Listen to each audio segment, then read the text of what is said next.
Looks like we're live on YouTube too.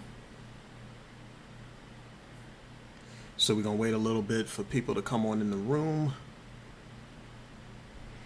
before we get it cracking. First article is up right there on the screen for you guys to see. And I'll be doing what I usually do. I usually follow the chat here on my phone. Waiting to see it kick in on my phone to see what the delay is. There we go. Volume check. I usually follow the chat here on my Sounds good. Z is in the building. What's going on? I'm at a different site. I'm down here in the Atlanta area, and the not 100% of the delay. The delay might be around 5 to 10 seconds, probably. We'll see what happens. So while y'all are coming in the room, you know, normally when I'm out and about, I usually do the water for the day. So today, I got the cheapy water, which I'm not going to say I'm not going to give this one the approval at the moment. This doesn't have that feeling, right? You know, when I drink this one. So what happened was on the way down here to the hotel, I stopped by the Whole Foods nearby. And usually Whole Foods has Fox Ledge, or they have the green bottles of water, or they have the spring water that comes in a glass bottle that has a red label on it. And they recently, not even recently, it's probably been a while now, but they started using a plastic bottle for that one. But yeah, they didn't have Fox Ledge. I usually don't mind using Fox Ledge out of Whole Foods, but Fox Ledge was either gone or not there, so they just had the 365 water, which this doesn't, I don't know, just feel myself like I'm chugging it, I'm getting some water in, but I feel like it just takes a lot, and there's no, you know, not really getting that hydrated feeling out of it. So when that starts happening, I start trying to hydrate using, I start eating a lot of fruit, so to kind of help out with that a little bit. At least until I can find something better, because, you know, Wawa's up in the Philly and Jersey area and a little around it, you know, where I can get the Waikea water, but have not seen it down here yet. But keep the usuals nearby. Got the 100% grape juice. And as always, no matter where I go, always keep a hand of ginger around. Like one of my top things to use when any forms of sickness kick in. Just want to keep the ginger around. Is it the only thing you do? No. But as far as something to consume when there's like a cold, flu, any virus that induces a fever, you know, I like to have the ginger around. So, yeah, I guess we can get it cracking. More people will come in when they're ready to come in, or they'll just catch it later on when they want to. Have not been live in a while, so good to see you guys who are here. And for those who are not caught up, I do a lot. You know, for those who know me, you know I do a lot. Between the urban nerds and, you know, the whole video gaming, and I'm an engineer now. I still do my photography and video. You don't see me making videos much, but that does not mean I'm not on my computer much, because I'm still doing a lot of video editing and photography and doing photo editing, so that burns up a lot of my time. The tricky thing about doing a lot of the social media stuff is it has its own income base, but in order for that to happen, as you guys know, you have to have a certain amount of subscribers and a certain amount of people who have watched you for hours, and then eventually start giving you ad dollars. And I know it could be a pain. You watch some of these videos and it's like they're like doubling down on the ads on you. So I get it, but that's a part of, you know, it takes some work if you're going to stream and make money and use that as a supplemental income. I primarily do not do that. If that option becomes available, then perhaps you'll see me a lot more. But until then, I kind of jump in when I can, or usually if I get enough requests from people. So you guys probably noticed that over in like the Instagram social media world, one of my most recent posts was the 550-pound deadlift that I did. Not surprised, a lot of people saw it. A lot of people liked it. A few people who understand lifting weights, you know, they were commenting on my form, which I agreed with. The heaviest weight, usually when you're carrying your heaviest weight, you'll start to notice flaws in the form. Because in that case, the only thing that was on my mind was 2 weeks prior, I had attempted it and I got the weight up pretty high, but I didn't lock out. So in this case, I was only focused on getting the weight up and locking the weight out. That's why in that video, you probably noticed me nod my head after I had it completely lifted. But I did not focus heavily on form, which I should. I'm not going to tell you guys to do the same thing, because those who deadlift know it's a exercise that can cause some serious injuries. Mainly people know it for injuries to the back and bicep. And some people might think, why bicep? Because, you know, you're just grabbing onto the bar and standing up. Well, what happens is some people, when they use bad form, in this case, that's not what I did. In my case, it was proper back positioning, using my legs. But some people you'll see grab the bar, and when they go down to pick the weight up, you'll see their elbows bend to yank the weight up. And that's where the bicep injuries come in at. When you squat down and you bend your arms to yank the weight off the ground, what happens is, even if you use mixed grip, what'll happen is you're supposed to keep your arm locked out in a deadlift. And some people will bend their arm, and then when they yank the weight up, as the weight drops down to let their arm hang, it'll snap too hard. So you're trying to contract your muscle and then stand up, and the weight forces you out of that contraction. What can happen is, if you're trying to contract the muscle by bending it and your arms are trying to stay straight because of the weight, it'll just snap that muscle in the middle and it'll roll up high. And that's how the bicep injuries happen when it comes to deadlift. So if you ever see someone doing a deadlift and they're doing this thing where they reach down and they grab the bar and then they bend their arms to yank the weight up, you do want to correct that. No differently than, like, if you look at my video, you'll notice my back was very curled. That's something you want to correct, and usually correct that by arch the back, drop your butt down, because your butt's supposed to be low, which forces your leg into an L position where you're squatting and you're using your quads to stand up. That's the way it's supposed to be. So if you see people saying, like, oh, the form and all that stuff in my videos, only a few people, but if you see it, that's why. It's back related. Did I feel anything after the exercise? No, I have a very strong back. Surprisingly, in a deadlift, I'll actually feel my legs before I feel my back, which is a good thing in terms of my body being conditioned. It doesn't mean lift everything with your back. The weight that I'm lifting is very high now, so there is a danger there of having the back curled, even if you feel good. I have seen some people shaking, like you'll see people doing a lot of shaking. You notice I don't do that much, and that's because the oxygen I'm receiving while lifting the weight is very high. So when you see people shaking, they're low on oxygen. And what can happen is sometimes they'll get the weight up, and when they drop it, you'll see them freeze, and some people will pass out because the oxygen is not catching up to the demand needed for that type of energy they just exerted. So keep that in mind. You know, if you guys ever get into deadlifting, the fun for me lies in the people around me. They get real excited to see the heavy weight go up, and I'm in the squad, so that's where that comes from, right? All right, who's in the building? Z, I said, what's up already? What's good? Barbara Saunders, as always, what it be like? God Body, the Art of Life is in the building. In the flesh, what's going on? Deadlift good for vertical jump training? If so, what else can I do? I'm very thin, but got some muscle tone.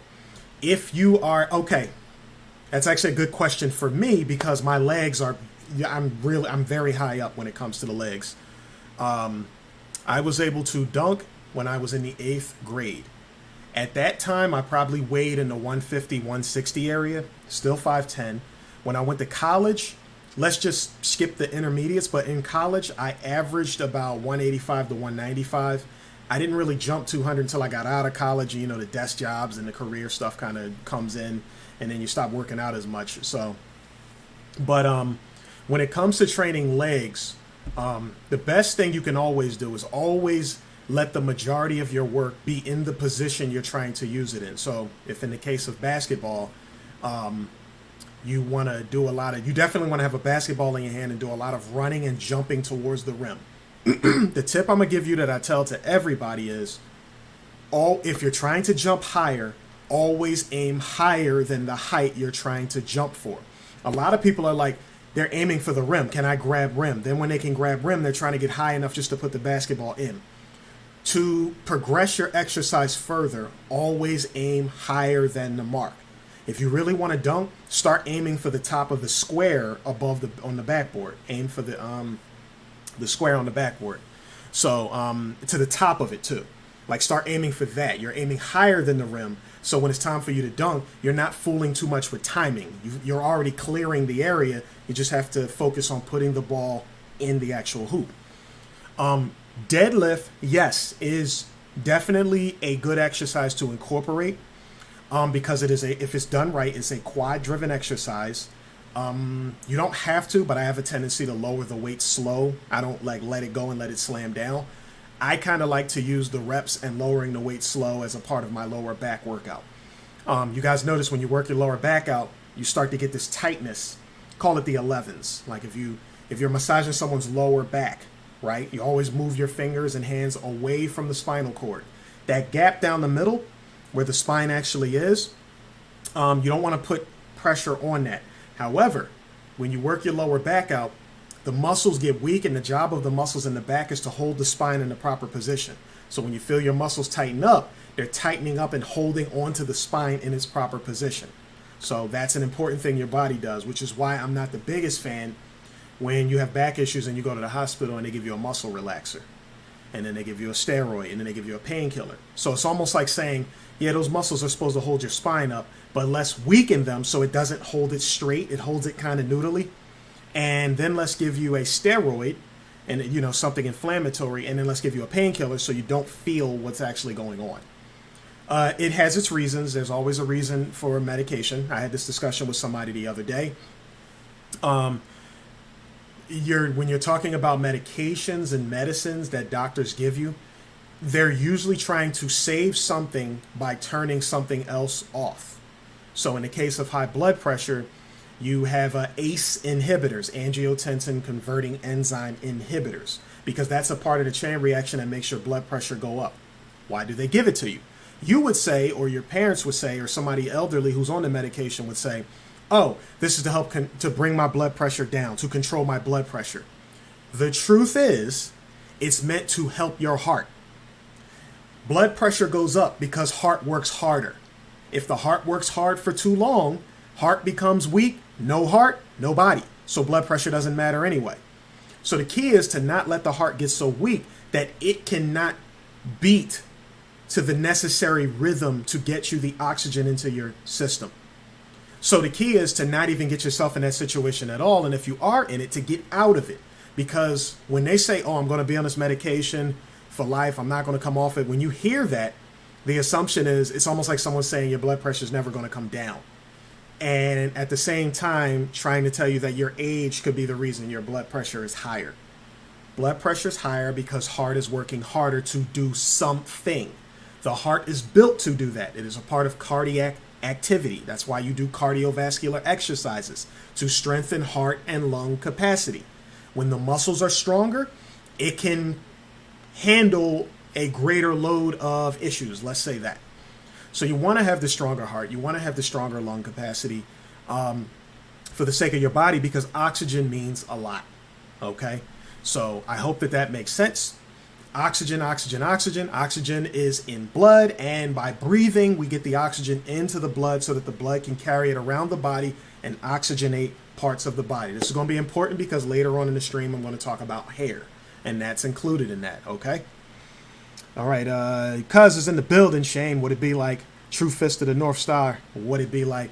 So if you guys haven't done so yet, make sure if you're looking at the chat, you see that X button up at the top of the chat. Hit that X button.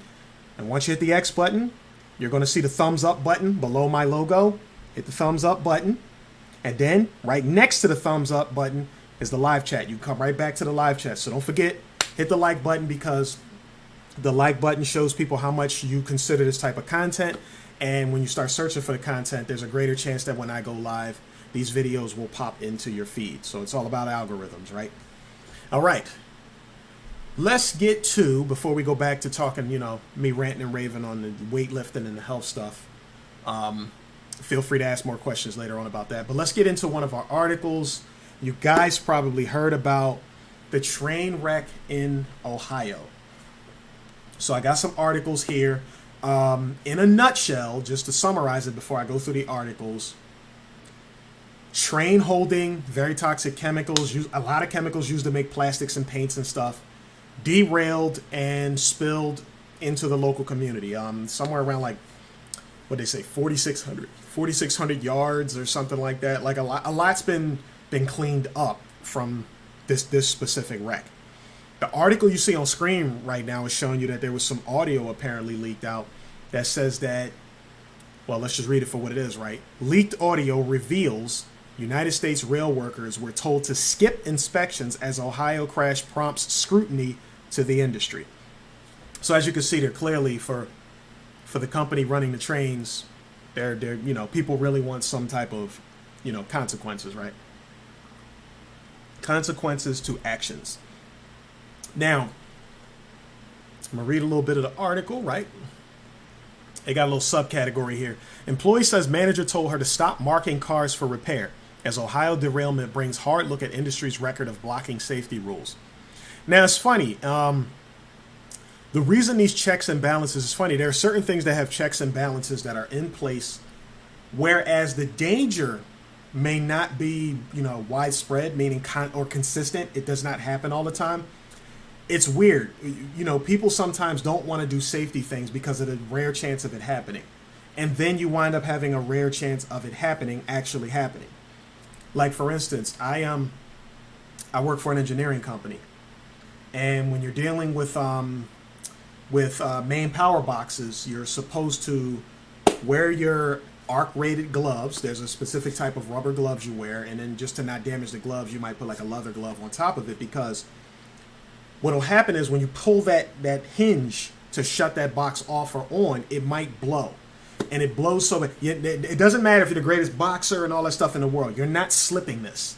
When that box blows, it blows with such a hard flash, it'll create multiple third-degree burns, and it can even flash so high that it creates your pupils turn into a star shape. So they tell you, when you get to training on it, you make sure you put your gloves on, got your arc-rated clothing, stuff that can withstand, certain sparks and, burning materials coming off of the actual item. You take your non-dominant hand, you put it on the actual switch, you turn your head away, and you make sure, I'm trying to remember, I think it's, you breathe in and you look away, shrapnel and all that, and you don't want to breathe in any toxins, and you hit the switch. If it blows, the thing that's in the most danger will be your non-dominant hand, so you still have your dominant hand. It is extremely rare that these situations happen, but they do happen. No different than not putting on your seatbelt in the car, okay? So checks and balances are important. It doesn't matter if you do them for 1 million years and one problem happens every 1 million years. You just don't want to be that one person. So that's why this article is pretty important. Afro Grove, what's good? Emmanuel Briggs and C. Mayer, what it be like? All right, so what we got here, the disclosure about, them not doing, tagging cars for mechanical checks comes as federal agencies investigate the derailment in East Palestine, Ohio. A wheel bearing failure was cited as the cause of the crash in a preliminary report released by the National Transportation Safety Board. Now, as you guys probably know, bearings, they're, at least in wheel mechanics or anything that turns, it's like a hard metal casing, and it's usually got some beads inside of it. And the purpose of the bearing is to reduce rattling from happening, because the rattling will cause the system to fall apart, which probably in this case is what happened. So you have to keep a regular check on bearings, because bearings keep things smooth and steady so they don't shake and rattle and fall apart. Okay? So just wanted to make you aware that this report exists. We got some other stuff we want to look at, but we already see negligence right there. Probably would be called gross negligence because of what the title says, right? Employee says manager told her to stop marking cars for repair. That's gross negligence. That ain't just negligence. Like, oh, we did everything we're supposed to do, and surprisingly something didn't happen, right? Gross negligence, you knew, which means you in for a huge getting sued for real. Like, the money is gonna be serious. All right, next we got I know the Art of Life, God Body, he's in the building. He mentioned this to me earlier, and I do have a article that mentions it. What toxic chemicals were aboard the derailed train in Ohio? And I grabbed this article because not only does it explain which ones were in the derailed train, but what happens usually when they burn, and they kind of get involved in people's systems, right? So the train was carrying industrial materials used in plastics, paint thinners, and other products, according to information provided by the federal government, right? Let's see what we got. Health and environmental concerns are mounting after the train derailment and toxic chemical fire this month in eastern Ohio near the Pennsylvania border, according to information provided by the EPA. By the rail operator Norfolk Southern, and around 20 of the train's roughly 150 cars were carrying hazardous materials. A meeting for residents about the chemical spill is planned for Wednesday morning. Now, this is February 15th, so it's already passed. Okay. First chemical, vinyl chloride. 5 of the cars that derailed were transporting vinyl chloride, a colorless gas with what toxicologists describe as a mild sweet odor. It's used to make polyvinyl chloride, better known as PVC. Shout out, Godbody, right? Let me see what you got. In the past month, here's what happened in Ohio. East Palestine train disaster, metal factory explosion in Bedford, metal fabricator plant explosion in Cleveland, warehouse fire in Cincinnati. All right, yeah, thanks for that information. So that gets us more into what's been going on here, right? So PVC, it's been found in the air near PVC factories and hazardous waste sites and can leach into groundwater. It can leach into groundwater, okay? We got to take it for what the article says. Inhaling it can cause dizziness and disorientation, according to the Agency for Toxic Substances and Disease Registry. When you hear me make mentions of places like that, you guys may want to add that to your notes. Agency for Toxic Substances and Disease Registry, because that's where you're going to get a lot of your information about regulation. And when you know regulation, that kind of helps you in your own environment. When you kind of notice these problems existing, you know who to go to, okay? Which is part of the Department of Health and Human Services, right? HHS. Prolonged exposure has been linked to higher rates of liver angiosarcoma. That's like a type of cancer. Well, there it is, right? A rare form of cancer. Let's see. Last week, the authorities in Ohio decided to release and burn the vinyl chloride in the derailed cars after they were warned that the cargo might explode if they didn't intervene. When burned, vinyl chloride decomposes into gases, including hydrogen chloride and phosgene. Hydrogen chloride has a strong irritating odor and is corrosive to any tissue that comes in contact with it, according to the Federal Toxic Substances Registry. Phosgene smells like freshly cut hay and can cause coughing and wheezing if inhaled. So obviously you can see from some of these things, it is a problem, obviously, if you have something like, forgetting some of the stupidest things. When you have breathing issues, I'll just say that until the word kicks in. I don't know why I'm forgetting something so simple, right? The EPA has been screening homes in the affected area for vinyl chloride and hydrogen chloride. As of Tuesday, which again, this article was written on the 15th of February, so these dates are prior, right? It had not detected either gas in any of them. Next one, ethyl glycol monobutyl ether. A clear, colorless liquid involved in the manufacture of products including varnishes, paint thinners, agricultural chemicals, and industrial and household cleaners. In an experiment that exposed people to high level of the chemical for several hours, some subjects reported irritation of the nose, eyes, headaches, and vomiting.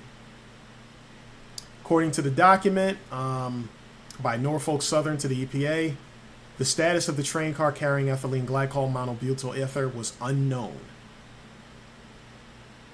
Next one, butyl acrylate.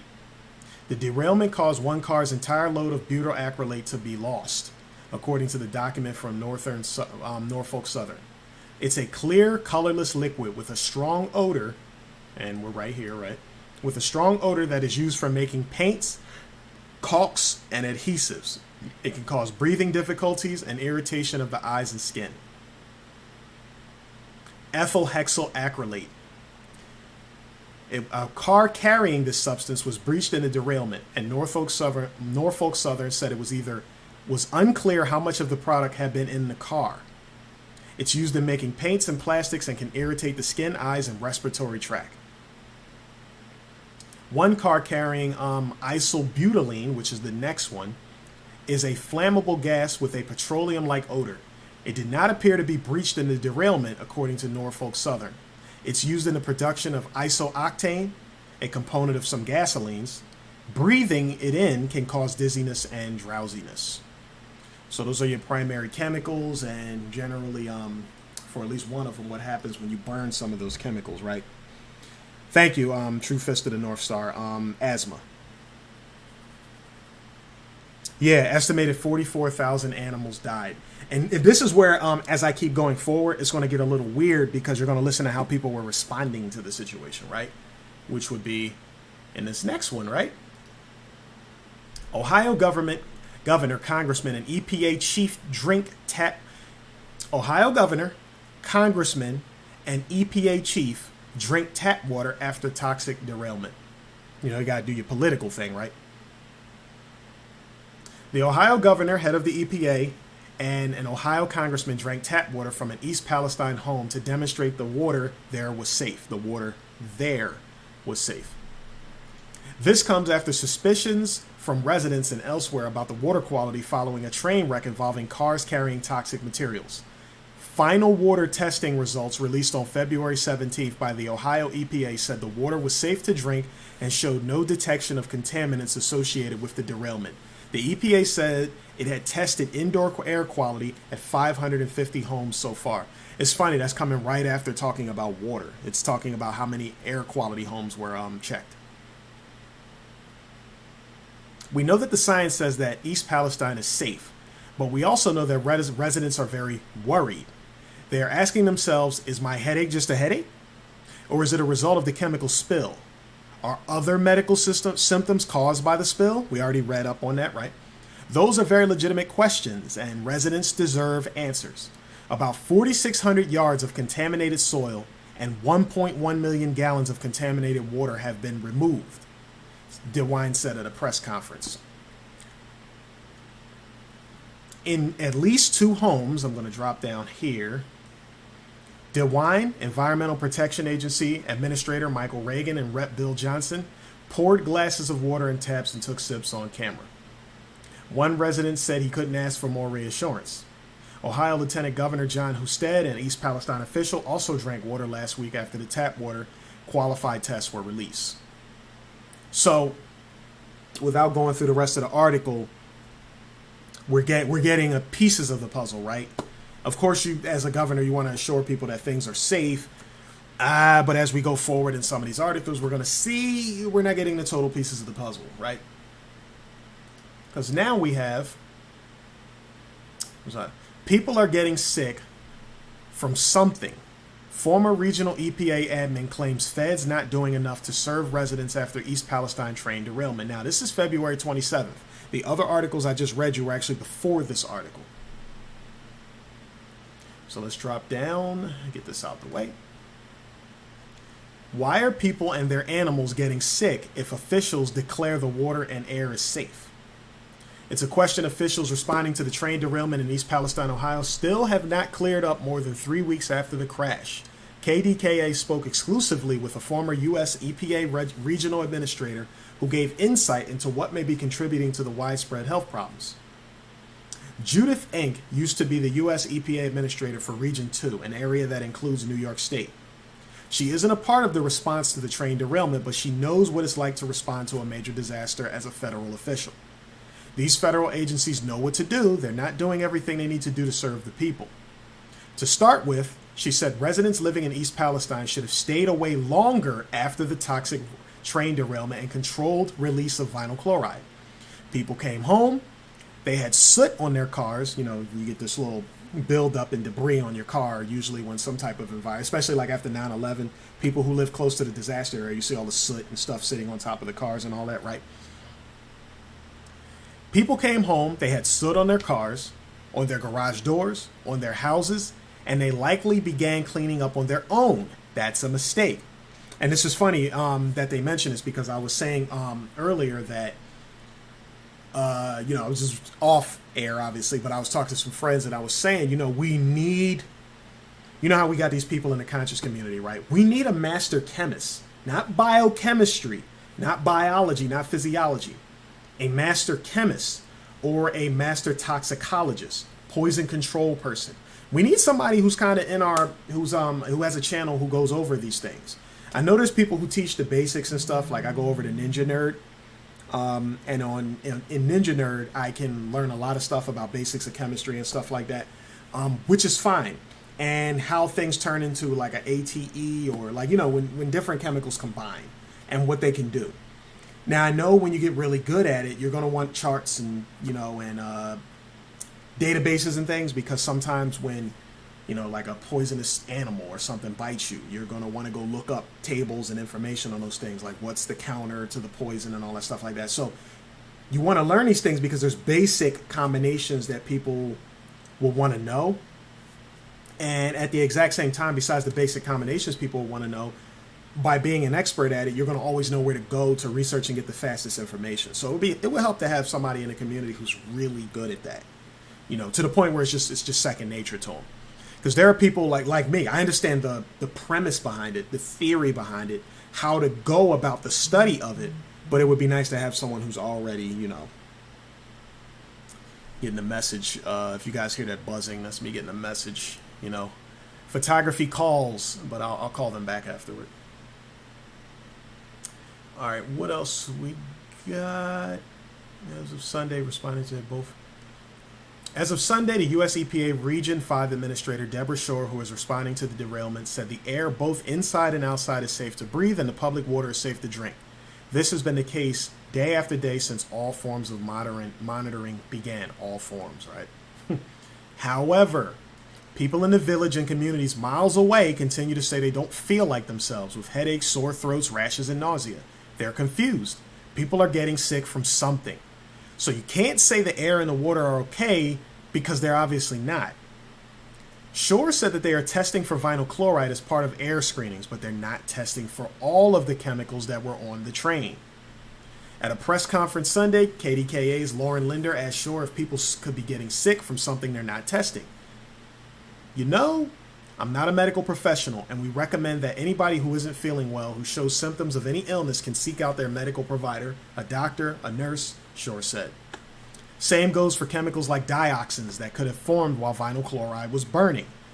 Because remember, guys, when we're talking about chemistry and chemicals, when there's a chemical danger in the environment, combinations matter. Okay, this derails and gets into the water. Cool. But what other chemicals or environmental substances interact with those things after it's released? Like in this case, burning. So when you burn something and you burn something else that's nearby, you're starting to create a new chemical mixture, which now turns into another thing. That's why they're mentioning things like dioxins, right? So you have this one substance, you burn it, now you have this other thing. So we need to be aware of how these things collide and what they create. It becomes, I tell people this all the time. There are some simple things we can do to improve our health in general. And in general, a lot of that's going to work. But in today's world, there's so many interferences in the environment and the foods. Now you're doing math. See, when I first start showing people the science and the information about the human body and the way things work inside of it, and I kind of guide them to see what's going on and what they could possibly do to help some things out, it's easy in the beginning. I can give you the simple explanation, which is how it all starts. But to take it further than that, you have to not only think deep, but you got to think deep and clearly. That's what Nikola Tesla used to say. A lot of people can think deep, but not deep and clear. Nikola Tesla was known for, like, you know, maybe something like this microphone, right? He would be known for being able to put the entire microphone's electrical system together just in his head. He didn't have to write anything down. He could see it clearly in his head. So a lot of his experiments that people were trying to duplicate, they couldn't because he never wrote it down. So this is very important. So you have to have the kind of mind that's willing to dive deep into these things.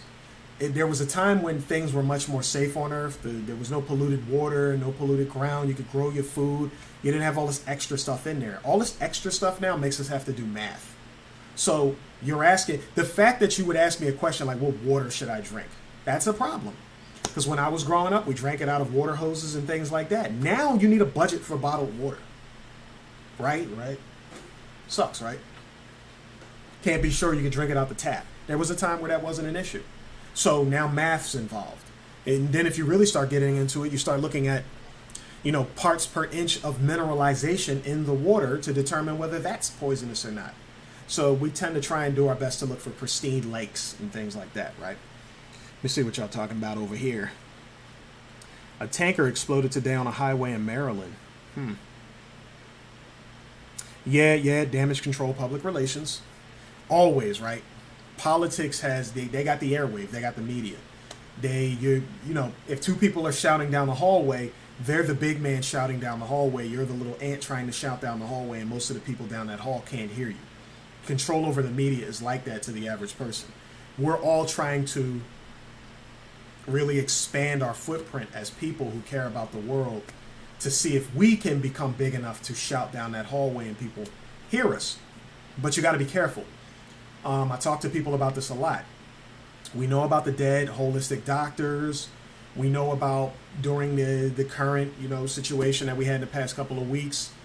We know that people tried to speak out about that, and again, they're the little ant trying to shout down the hallway against big political figures. And the question becomes why? Public relations, the republic, the country. A part of the creation of this country is the ability to protect it. So, military governs the state under which we live in. And the head of that state would be the president, the commander-in-chief. Their job is to protect the way of life. Your job is to live that way of life. So the two need each other. But the protection of the way of life exceeds the people. The people come second. Why care about the people if they have no specific way to live in said republic? Okay? So you create the way of life, you protect the way of life, and then you invite people into that way of life. And they, in the beginning, have that option to live that way of life. And there's different ways of life in different countries, as you guys can imagine, different constitutions and ways you're supposed to live between religious, non-religious, democratic, republic, communist, and so on and so forth, right? So you have this way of life. You may be putting out information that's good for people to know. But if it threatens that way of life, that republic, the thing under which we all stand on, that is an attack on the country. For instance, not a big fan of health insurance. The control over cost of healthcare is heavily on the health insurance companies. If you don't need healthcare anymore because someone found the magical herb and you start putting that information out into the society, the people will see it and they will use it. But a part of the ability to maintain a country in a connected world is the amount of money and tax revenue, the economics behind it. If, let's say, the healthcare industry made up, let's say, I'm making a number up, 40% of the economic activity. When you have low financing, your country becomes weak and it's vulnerable to attack. America don't roll that way. So you decide you want to widespread some information on how to heal people real fast. You'll throw the entire country in a disarray because the category, that economic area you're attacking, holds the country up to a certain extent. It's like having four legs on a chair and you're trying to remove one or two of them. And the country will topple. They can't allow that to happen. Again, the people don't mean anything if the way of life gets attacked, because that's what stabilizes the people. So you may have good information, something good to bring to the people, but it attacks the bottom line, the economics that makes the country's way of life stand. Now, I don't know everybody. You might be the person be like, fuck it, burn it all. You might be that kind of person. That's on you. But just understand that makes you an enemy of the state of the country. So when you're going to release information, the country tends to bode well if it's slow release and methodical and is communicated with the higher powers, because they have to take into account the sudden change that's going to happen in the country. Does that justify what happened to those people? No, it doesn't. But it shows you that you have to have a higher level of understanding the game you're playing when you decide to do these things. It's slow growth in communication or fight against the machine. And most people don't have the kind of power to fight against the machine. And that's what makes people give up when they see somebody who seems like your Martin Luther Kings, your Malcolm X's, and people like that who they open their mouth and a lot can happen. But the problem is that's one person. The world changes easily when it's a lot of people, because remember, what's second in the list? You got the way of life and you got the people. If the people, meaning large amounts of them, want a specific change in the way of life and they're operating in a way that says they want it, well, then there's nothing that the defense of the country can do. They have to revolve and change to match what the people want, because it's like a 1,000-headed dragon. You cut one head off, another one comes back. Whereas in the Martin Luther King, Malcolm X times, just take down the leader and the people will stop following. They'll just stop doing it. But when all the people are awake, which takes time, then the powers up top see the change happening and they will adjust and shift with it, because now they know it's coming and they can adjust the economics to match it, which keeps things stable. That's the beast you're fighting against when you just say, this is how to heal the world. I'm throwing it out there. I'm just putting it out there. I'm going to change the whole world by putting this out. That's the beast you're fighting against. You're not just fighting to help people out. You need to remember that you're also fighting against the livelihood those people live in. Because once you release that and that economic money falls, and then the government is like, we don't have the money to take care of roads and all this stuff, and the country's falling apart, you're going to complain about that. So you turn one problem into another. So we just need to understand there's a balancing act that needs to be had. If you're going to make a drastic change in the world, you better have a damn good idea how to balance it on the other side, or you're an enemy. Okay? Right. Status quo, as we call it. Had to restart. Can I see you? Yeah, you're under Wheezy. I see you're under a different name. Yeah, I see you. Yo, Jeff, what's good in the building? All right, so enough of that rant for now. Let's move on to what we got next. Yes. All right. So we just went over the Ohio derailment, and where we're standing at right now is the train derailed. There was a leak. That information says that someone was told not to tag certain cars on that train for inspection, and a bearing failed, causing everything to fall apart. All these chemicals spill. It could be in the water. It could be in the soil. Here's what you guys need to know, and I believe it was in one of those articles. Just because the derailment happened and they've been testing over a couple of weeks, it takes time for some of these chemicals to really seep through the soil and to get into the mainstream water and into the mainstream soils. It doesn't always happen right away. Sometimes it could take a month or two. So because these things take time, they can't just go a couple of weeks and say, hey, the final report says it's all good. Because clearly you're seeing there's another article that says people are complaining like, yo, is it just me? But I didn't feel like this before that happened. Could it be the placebo effect? Maybe, but that doesn't explain the mass amounts of dead animals and the massive amounts of people who say they're sick. It's not going to be placebo for all of them. So we need to keep that part in mind.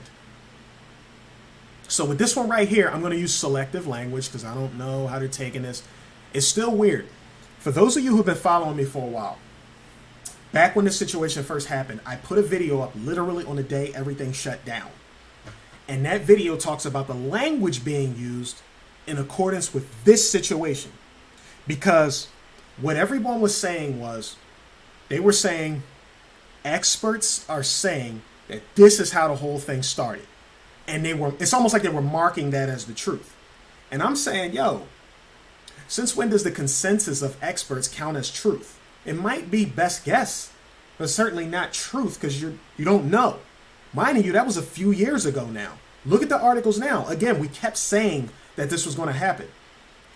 They made this campaign to divide everybody.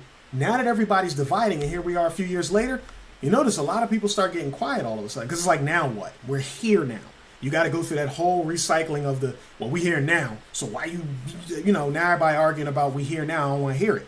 And we knew it was going to get like that, so we tried to say something in advance, but the politics got in the way and everything. And now we get articles like this. And this has been all over the news. This isn't just one article. It's all over the news. Yo, you know what? We might not never know where that thing came from. You feeling bold enough to say that? That's how we felt in the beginning, when you were trying to blame it on somebody else or saying that it exactly happened this way. And if y'all go down and you read the actual article, it'll say, oh, it was a plausible theory back in the beginning with medium confidence. And now we got more plausible theories with lower confidence. And we're going to use the argument, yeah, even though they're saying that, and that's the most plausible thing with low confidence, we still got some other people over here saying, nah, what we said is kind of what it is. That's the best guess.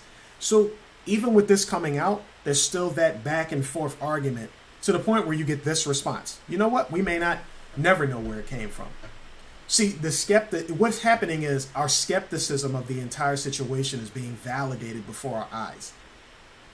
And we hope that if this situation ever happens again, you know, first of all, if you're one who fell into that category of like, I ain't doing nothing they say to do because I don't trust this and that, hopefully you don't. I understand if there's a bias if another situation like this comes around, but just make sure that your bias doesn't sound like you're marking a truth, because that's where the divides come in. When one person acts like they're 100% certain on one side, you gotta leave room for both sides of the argument unless your firsthand knowledge says this is what it is, meaning you're literally right in front of it. Like, I'm watching it happening. I know what it does. We don't want to get into what a lot of physicists started doing. We conduct experiments to learn a truth so that we can write words about the truth so we can argue over words.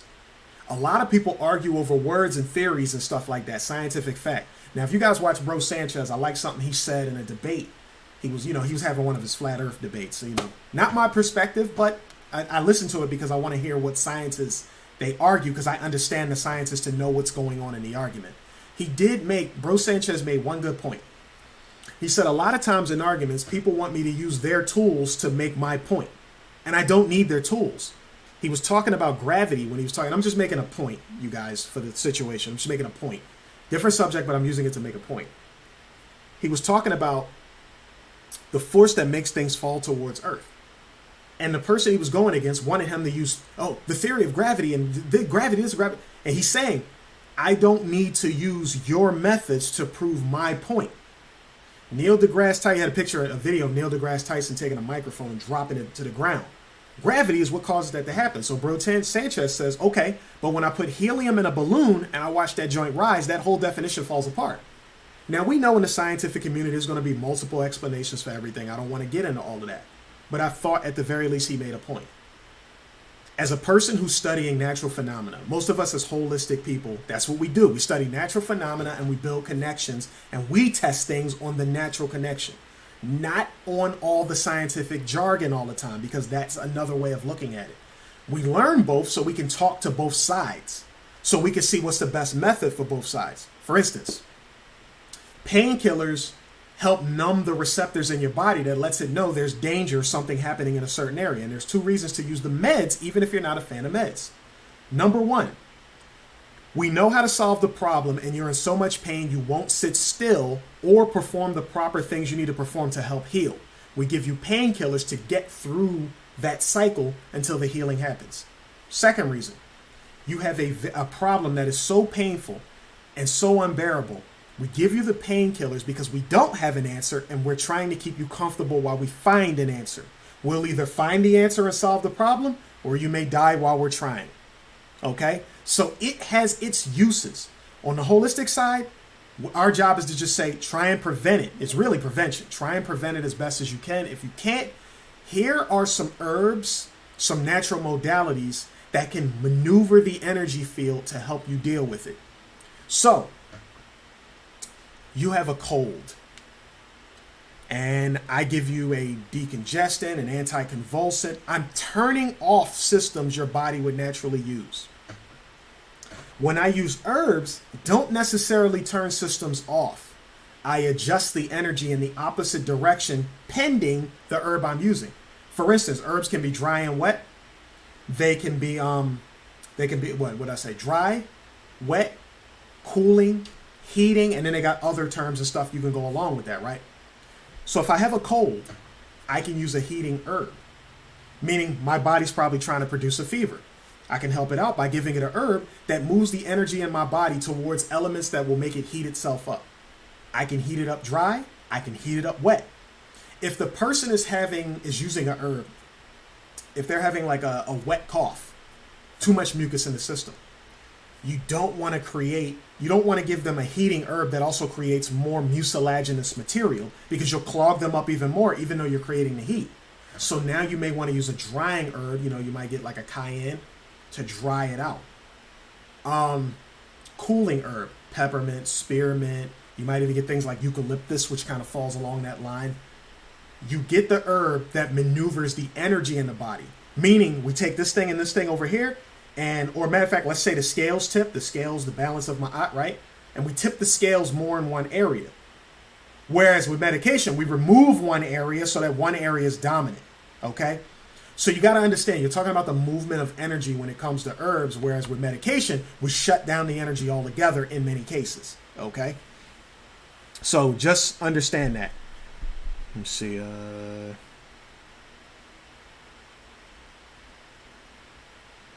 I'm reading what Barbara Sanders has down here. KT video was before they even shut down. He said, don't be surprised if they shut us down. Do you have enough food and water? Yeah, I do remember that. Because again, remember I was giving that premise earlier about what the country does to protect its own interests. If certain ideas and items can instantly shift things in the country too fast, it can damage the republic. And the military is there, you know, Homeland Security, CIA, FBI, all that stuff. It's there to protect things like that from happening. It's not just foreign, it's foreign and domestic. We don't want enemies within. We don't want enemies on the outside. For whatever reason we have them, I get it. We're not talking about that right now. But the key is, at the end of the day, if something is going to change, there are methods under which it is changed. Now, I want to talk more about that, but I'll do it later. I'm just addressing this situation right now. I've had videos in the past where I addressed an entire storyline on how this situation got to where it got from. It included the military. It included an outside animal study agency. It included Xi Jinping, which had to do with, you know, the bat lady. It included what was going on over in China. It included things that was going on in America. And it made a connection between all these things and also something called gain of function studies. You got gain of functions and you got dual function. There used to be an argument about the name of that. That's not new to this situation. That term, dual function, existed long before. Like, I knew that was going on because the question I was asking, I was like, are they literally saying they're taking like diseases and stuff and making them stronger and more virulent and all that stuff to run tests on it? You hear that and it's like, yo, this dude's is evil. But it's science. When you're a child, you're scientific. Parents say, don't jump off of this and that. Don't jump on that. Don't mess with that. Don't drink this. Don't drink that. As a curious child, if your parents don't explain it to you or start showing you the scientific methods behind it, you decide to go try it any damn way. And they got to constantly keep their eyes on you to make sure you don't do something like stick a fork in a socket. Or don't drink the bleach because for some reason they didn't put the bleach up high. It's in the cabinet down low. And somehow you managed to find a way to stab it or get it open or something. So we have hazards within the country we need to protect people from. And they create schools and societies, whatever biases we have against them because they're only teaching us one way or not showing us this and they're withholding information. There is a partial truth to these things that was true back in the day. Now, I'm going to let's put up Dr. ENQI'S channel, right? A lot of people had this issue with with Masonic teachings and stuff, and he just did an entire marathon on it a few weeks ago, right? It says 3 weeks ago, explaining, because he's a Mason, what Masonic teachings are really about. I never got into that argument because I understood the history, and don't get me wrong, I had a lot of fun having the Illuminati conversation. That was fun times in the conscious community, looking at all the hand symbols and yelling Illuminati. That shit was fun. Like, I'm not gonna hold y'all. Going through the steps of getting this knowledge is fun. Much more fun when we had a lot of people holding events and meeting up. Now everything's kind of digital. It's not as fun, but it was fun. Like, it was definitely extremely fun, like, going through those things. But I'm an art major. I know a lot about art history. And one of the things I learned about the whole Illuminati thing long before is Illuminati was illuminated once. That's why they had a text called Illuminated Script. And if you have a copy of ENQI'S Soulcraft Scroll, I actually made an illuminated version of that. The only corny part was back then they did it by hand. They would use like royal blues and gold gilded pages, and they would have these little flowery designs on the edges, and it was written in Old English. So it looked pretty cool. But it was what Dr. ENQI said it was. There wasn't secrets being kept from the masses.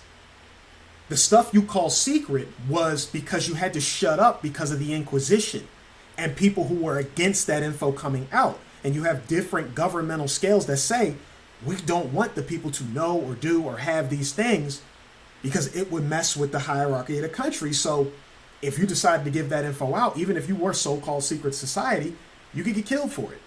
That's true. Like, during the Inquisition, that was true. You can't have anything higher than we need you Catholic, we need you believing in Christianity. Anything outside of that, get him out of here. That's what it was. People started calling those the secret societies when really We distribute, like a child, we distribute information to you as you are ready for it. And usually as you test and study and read and ask questions, people give more to you. Because our science and technology have gotten so good, you don't kind of want people in today's age running around like Nikola Tesla did, even though Tesla was very smart. Remember, he learned how to harness lightning, how to control it. When he was up in Colorado Springs, he had a standing lightning bolt like near him. It was probably loud as hell.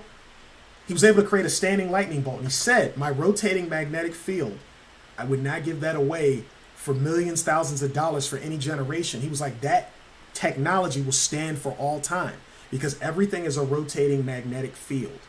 That's how things work. And he learned how to use that for technology.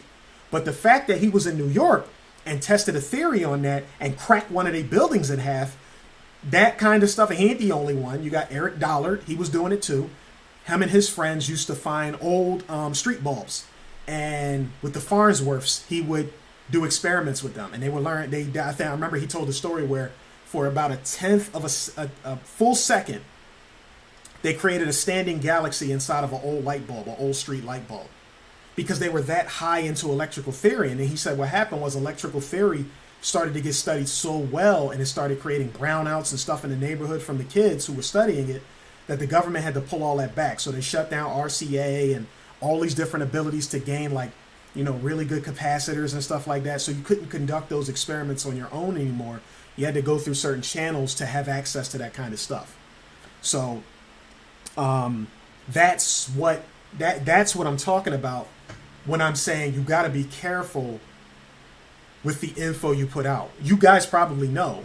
They put out the information about CMOS, and what did everyone do? You got the hustlers who started creating any kind of CMOS and just giving people anything, cut CMOS, bad CMOS, CMOS with no pigment in it, and then it became hard to tell who really knew what they was talking about and who didn't. So the only way to really know is you had to become, quote unquote, as Enqui would say, a mason yourself, a builder, someone who would build the soul, spirit, mind. You would build yourself. You would learn and study and ask the right questions, and the right people would know to present the proper answer to you. Hey, now that you're asking that question, this is what comes from that. These phenomena are created by using these things. Now that you understand certain things, when you use these things, be careful because of this, that, and the Planck scale, and you'll get all these. All of a sudden, everything you study will keep getting thrown into the new thing you're learning because your foundation is so good, people can trust you not to fuck anything up. That's what it is. Health is the same way. You mess with the herbs the wrong way, you could damage someone's body.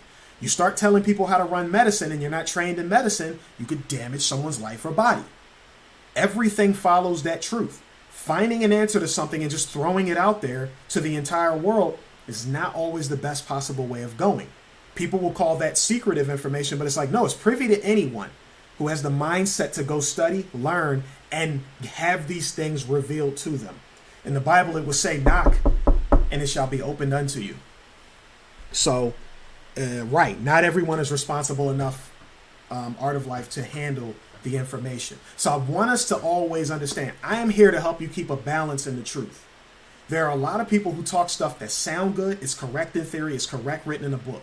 But I will tell you guys right here and right now, there's a lot of people I listen to on social media where I can tell you people who sound like they make sense. It sounds great. This is all good and stuff, but I'm sorry.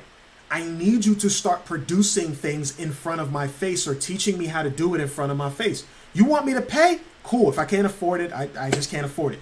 But at the very least, everything that's presented can't be just paid. Sometimes I want you to understand science so well that you can make a cheap herb in front of my face, like right on stream. Like, hey, look, I'm gonna cook one right in front of y'all so y'all can see. Remember when Dr. Enqui was showing how to cook conscious crispus on stream? You know, something like that, right? Here, I'm gonna show you. I don't want to give you my formula on how to reverse diabetes. Like Enqui won't give you a Mama Atomics formula, but maybe he could say like, yo, I'm gonna teach you how to make a quick cough syrup, right? Something to kind of get our feet wet. People are arguing, like, I'll bring up the flat earth thing again, right? People are arguing flat earth versus round earth. I literally heard Billy Carson say on stream, yo, I got my jet, take you up in my jet, fly up such and such amount of feet, we go look at it. So why can't we find a way to get that cracking, right? Solve that whole thing. We're just gonna keep talking about it and making money off of it. We're not gonna move forward. Because the people can move their science forward if our leaders move the science forward. But if we're just talking, like, I don't want to learn 2 plus 2 and make it all the way to how a flying car flies and never have it seen anything get put together or actually physically do the thing with my hands. Now, I know some people will say, oh, well, that's up to you to go do it. And that's true. I could start doing it on my stream. But I'm older now. And you guys notice when you're an adult, you got to spend a lot of time on just living, right? You got to go make the money and you got to distribute the money. And then I own a business and I'm doing the streams. I own a business. I'm doing photography, video, graphic design. I'm an engineer. I play video games. I got the Urban Nerds thing going on. And people will tell you, if someone really needs my time, I'll still find it. So do I sit around thinking about things to do with magnets and all this stuff like that? Hell yeah. I would love to put some stuff together and do it for y'all in front of y'all face. Like some cool stuff. I want to make some shit float. Something bubble, pop, electric. Like put a chipboard together and, load some software in it and make something move. Like something not conventional. I don't want to take a paper clip, put it on a battery and put a mini bulb on there and make it light up. We did that when I was a kid. I want that stuff that makes people think there's magic in science. Things that will make kids say, you know what? Now I got more respect for science and I actually feel like I can do it. A lot of the times we show scientific things at its end point. Like we show this mic, but we don't give people principles on how to start building it, where they can sit down and use their mind and say, damn, now that he taught me that principle, I can get some metal here. This type of metal would work and these type of plastics would work. And I read this book to learn how to put this together. And then pang, now I could get sound coming out of the other, that kind of stuff, right? That's all I'm saying, right? Let's move forward. So, said all that stuff just based on the backbone of this right here. We're 2 years, 3 years later, all this info is coming out. We tried earlier on. Like I said, we were the ant yelling down the hallway. The people who are holistic, we're the ants yelling down the hallway next to a giant elephant, blowing its snout down the hallway, which would be the media. People around the globe hear the media way faster than they hear the small man shouting down the hallway. So even though our information was sound and we had proper skepticism and we had some science to back it up and we found some doctors who agreed with us and they were all over the place, that just never became the mainstream story. So those who knew better, who were strong thinkers, open-minded people, it's like we were scattered across the map with only a few of us being connected. None of us were connected in mass, right? But when it came to the status quo, the news connected those people in mass. So when they shout once, 70% of the earth shouts and says the exact same thing they say.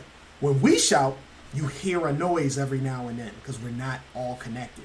We don't have our own base, our own main media where the rest of the world can hear us, that people confide in too, where they say like, yo, when those people talk, some stuff be true, man. Like it ain't partially true. Like they just got some good information and some good skepticisms. They're not claiming to be the experts, but they got some good stuff to think about before I just jump and do.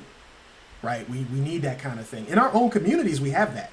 But in mass, when we leave our communities and we go talk to the rest of our families and friends, the ones who are with the status quo, we don't have anything that moves them. And the goal is, if we want to move the world into a better position, then the people who know better need to find ways to move those who don't know better. So you beat an idea with a greater idea. All right. All right, so let's get this one out of here. So you guys should be up to date on that. As you can see from the title, I don't even have to read it. The title speaks for itself. We may never know. The origin may be a mystery. So you're left to your speculation because we weren't there when the whole thing started. So that's where we are with that. All right. This next subject, I can't remember who, because I get a lot of messages across different platforms like Instagram, Facebook, text message. It'll be a different question everywhere. But someone kept asking me, what's up with hair? Why do we lose it? How do we keep it? And all that stuff like that. Simple answers before I go into the deep stuff.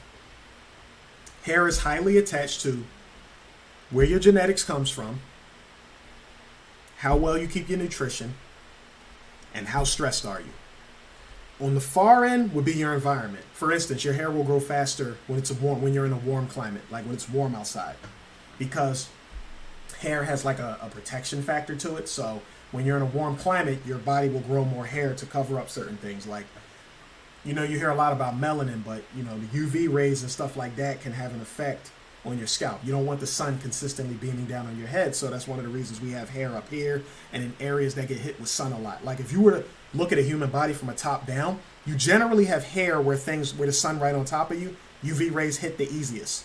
Bang, right there, the scowl point. Notice your eyes are recessed, so the areas that stick out, you have hair there. You have hair here. You have hair on the chin, which tends to stick out, right on the cheekbones and right above your head. So hair usually appears where UV rays and radiation from the environment can strike the hardest. So that's what happens. The hair kind of covers the forehead point, which is why you don't get it. But this tip right here gets hit a lot. This lip point sticks out, that gets hit. So you get a lot of hair right there. Okay. Also, cold climates, when it's real cold, hair will help protect the body parts. But we're not animals, so you don't have like hair like a gorilla or a polar bear or something like that. It's not that kind of thing. All right. So, as you're going to see in these articles, hair develops in 3 main phases, 4 depending on what document you read. Anagen, which is the anabolic phase. Remember, in health, we have anabolic and catabolic. Anabolic builds up. Catabolic is something that tears down. Both phases are required because what happens is you may damage something in your body. You need the catabolic to tear out all the excess debris, which makes room for the anabolic to build on top of it. And in your body's case, it will build stronger. Okay?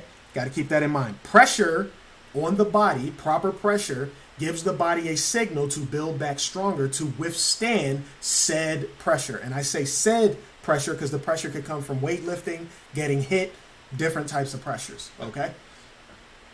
The 3 or 4 primary stages is anagen, catagen. No, wait a minute. Is it anagen, catagen, telogen, exogen. Okay? And you'll find that in this article that I have pulled up right here. Women don't, why do women not have beards or mustaches? So there's this thing about biochemistry and pigment, mainly melanin. You notice women get longer hair. The longer hair in, let's say, if you're talking about a cold climate where the hair doesn't exactly curl up, the longer hair falls down towards the body to protect it from cold. In the case of women in hot environments, the hair grows wider, higher, covering far more than the males do. Why 100%? I can't give you a 100% answer for that, but we know that men tend to have more testosterone, women have more estrogen. Both have some of each. Men will have more on the testosterone side, women will have more on the estrogen side, but they both get a little bit of each. Women have testosterone, men have estrogen. It's a balance, a certain balancing mix. It's not equal. It's unbalanced on one side or the other, okay? And the more of it you have, men will have more anabolics going on, especially the steroid type, testosterone, stuff like that. So this is a part of that phase. So do you see women with a little bit of beard and mustache? Yes, you do. And I always tell people, you have to be aware of the mixing going on. I want you guys to take what I'm saying, and like I said earlier, people think deeply, but not always clearly. Fundamental universal principles matter no matter what. No matter what standard of health or standard of info I give you, you have to measure the universal laws against it. Saying that men get facial hair and women don't is never going to be a point blank clean statement, meaning all men have, all women don't. All women have, all men don't. It's never clear cut. You apply principle, you apply balance. You will always find a case where something else is happening, and if you study long enough, the reason why. Why do certain women gain chin hair and nose and mustache and stuff like that? Mixing and environmental pressure. Because no one size fits all. But you can say certain one sizes fit most. It is true that if you make the guess, that if you see the chin hair and all that, chances are, a lot of the time, it's male. It's what it is. That's a hard truth. Is it true all the time? No, but it's a good generalization to understand your environment. So we have to apply our universal principles, our math principles, our science to everything I say. Don't ever take something that I say as like 100% across the board, because you have to apply those universal laws to it. It will be true majority of the time, a lot of the time, never 100%. Everybody's not allergic to bananas. Everybody's not allergic to strawberries. If you compare the entire world, there's far few people allergic to strawberries than there are people who are not. Okay? But still, both sides remain, but there's a general truth. Okay? So just remember that as I speak. So you got the phases of hair growth. You got the hair differentiation. So remember, you have what they call pluripotent stem cells, or at the time they used to call them black cells. Pluripotent meaning potent. It can spread. Pluripotent, right? A single type of cell that can become many different types of cells that are in the body. You got hair cells, skin cells, cells of the heart, cells of the lungs, kidney cells, lung cells. You got different types of cells with different functions. Shape mostly being the same, functionality changing. It's kind of like, you know, you need different people need a job in the world. Everyone's got different resumes, right? You're skilled in different areas. The cells can become the same way. So just like a baby is born. You can teach a baby many things. It will differentiate at a certain point and be good at a certain thing and go down a certain path. And that will become the expert path for that baby. Stem cells do that same thing. The stem cell is the baby. It has not become anything specific yet. And when it is time for that cell to differentiate to where it is needed, it will become skilled in a certain area and it will take on the actions of that area. So in the case of hair, a hair follicle or a cell, a stem cell will differentiate and become a cell of a hair follicle where all of the functions of growing hair will begin to start. That cell will become good at splitting up itself apart, having babies, so to speak, and creating more of itself to have more hairs come from it. You're in your anagen phase. That is the phase of creation to growth. Then you have your telogen and you have your catagen. These phases have to do with how long that hair stands. So the hair is created, it grows, then it chills. It chills for a long period of time. Then it comes time for it to die. So you'll notice the average, if you read the documents and the studies, it'll tell you the average amount of hairs that fall out of a human being will be 80 to 100 a day, and that is normal. You shed hairs, you grow new hairs. This continues. People grow usually about 6 inches to 8 inches of hair per year. Genetics dependent. You know, you tend to notice that like Asians and certain Caucasians tend to get really long hair. Like certain phases go on longer than the others. Like that holding point, for some people, it holds longer. For some people, that growing point, it grows for a longer period of time. So there's differences across the genetic pattern, but in general, you have those 4 phases. And those 4 phases help your hair grow. What affects that hair growth? There are, like for instance, there's this thing where extremely dark-skinned people do not get as much hair as people who are lighter skinned.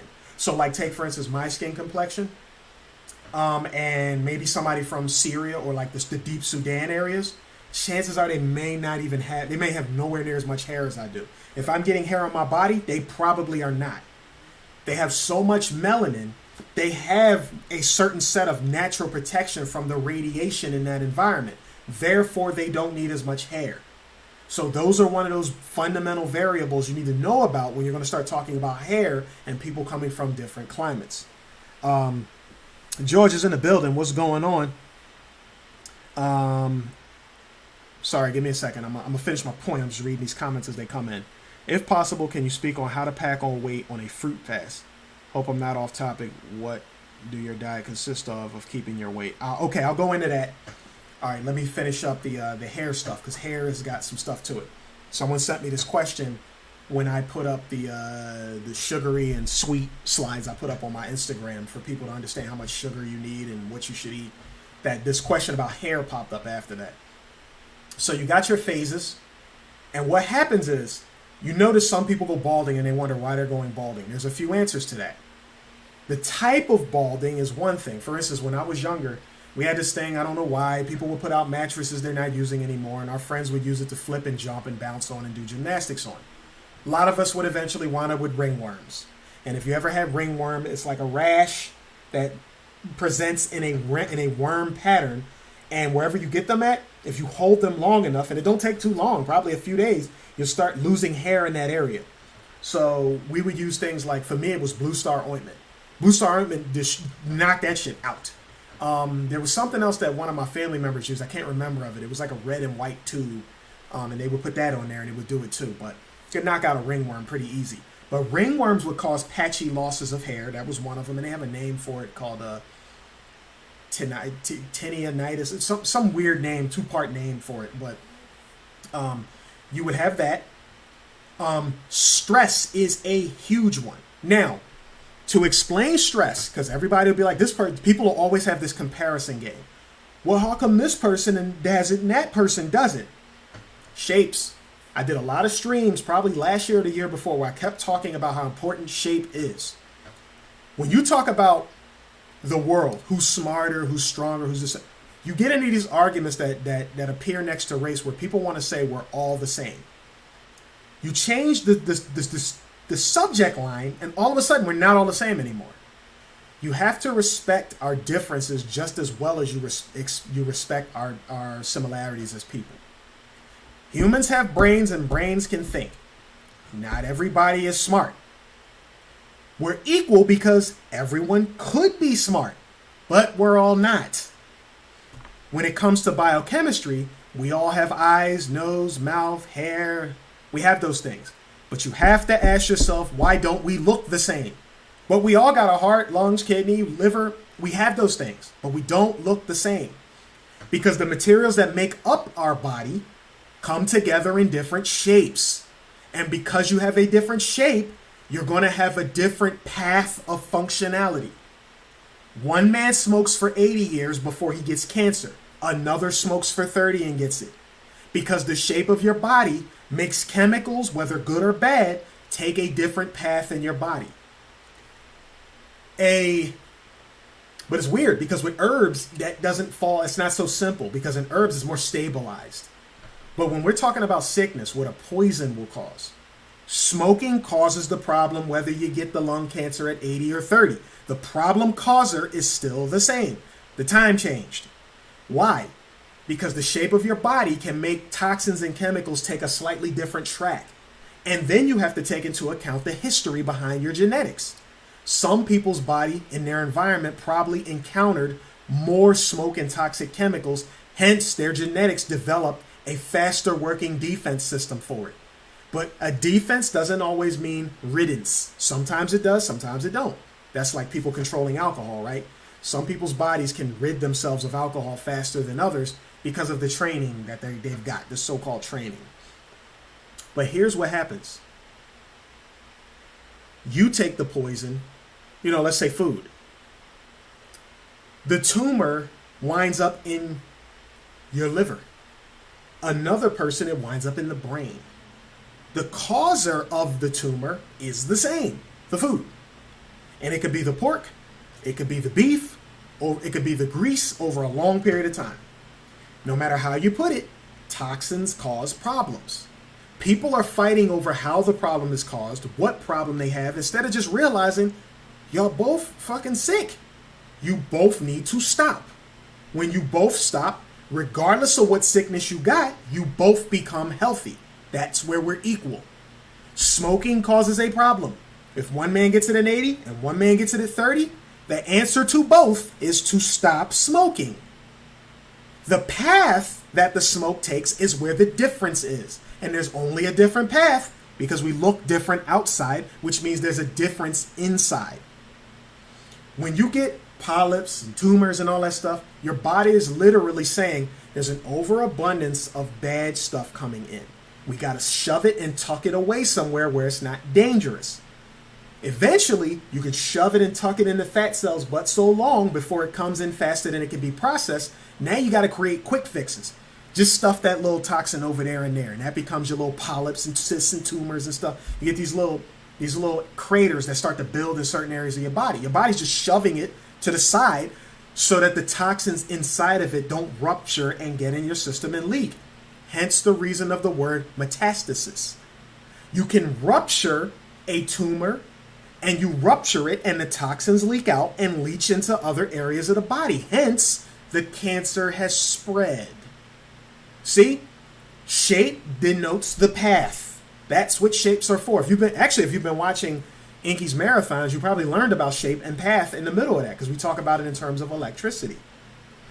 You have, nice, Zareta brought that up and I'm just catching this looking at it. Tinea capitis. I don't know if I'm saying that right, but Tinea capitis, Tinea capitis, probably a different way of saying it, but there you go, right?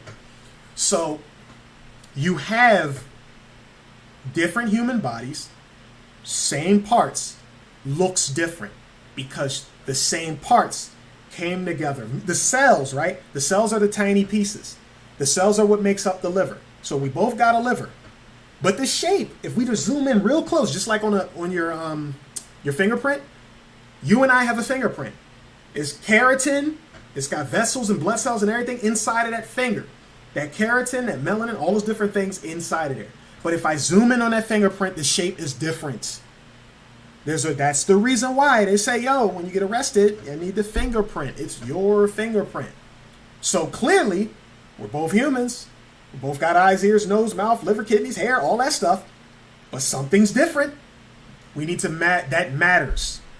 So that's why sometimes a person's allergic to this, not allergic to that. How come when I travel here, I don't get allergies and sickness, but when I go here, I do? I had a friend of mine who was from Trinidad and Tobago. She don't want to live there. She want to live in New York. But when she go to Trinidad and Tobago, all of a sudden, there's no allergies. All the sickness, all the eczema and all that stuff goes away. Comes back to America, comes right back. But there's another person who could live in Pittsburgh, probably in the city area. They don't get any of that. Send them over to Trinidad and Tobago. Oh, man. Allergies. And I can't take the heat as well as you can. Like a human body. Eyes, nose, ears, mouth, liver, kidney, feet, all that stuff, different shape.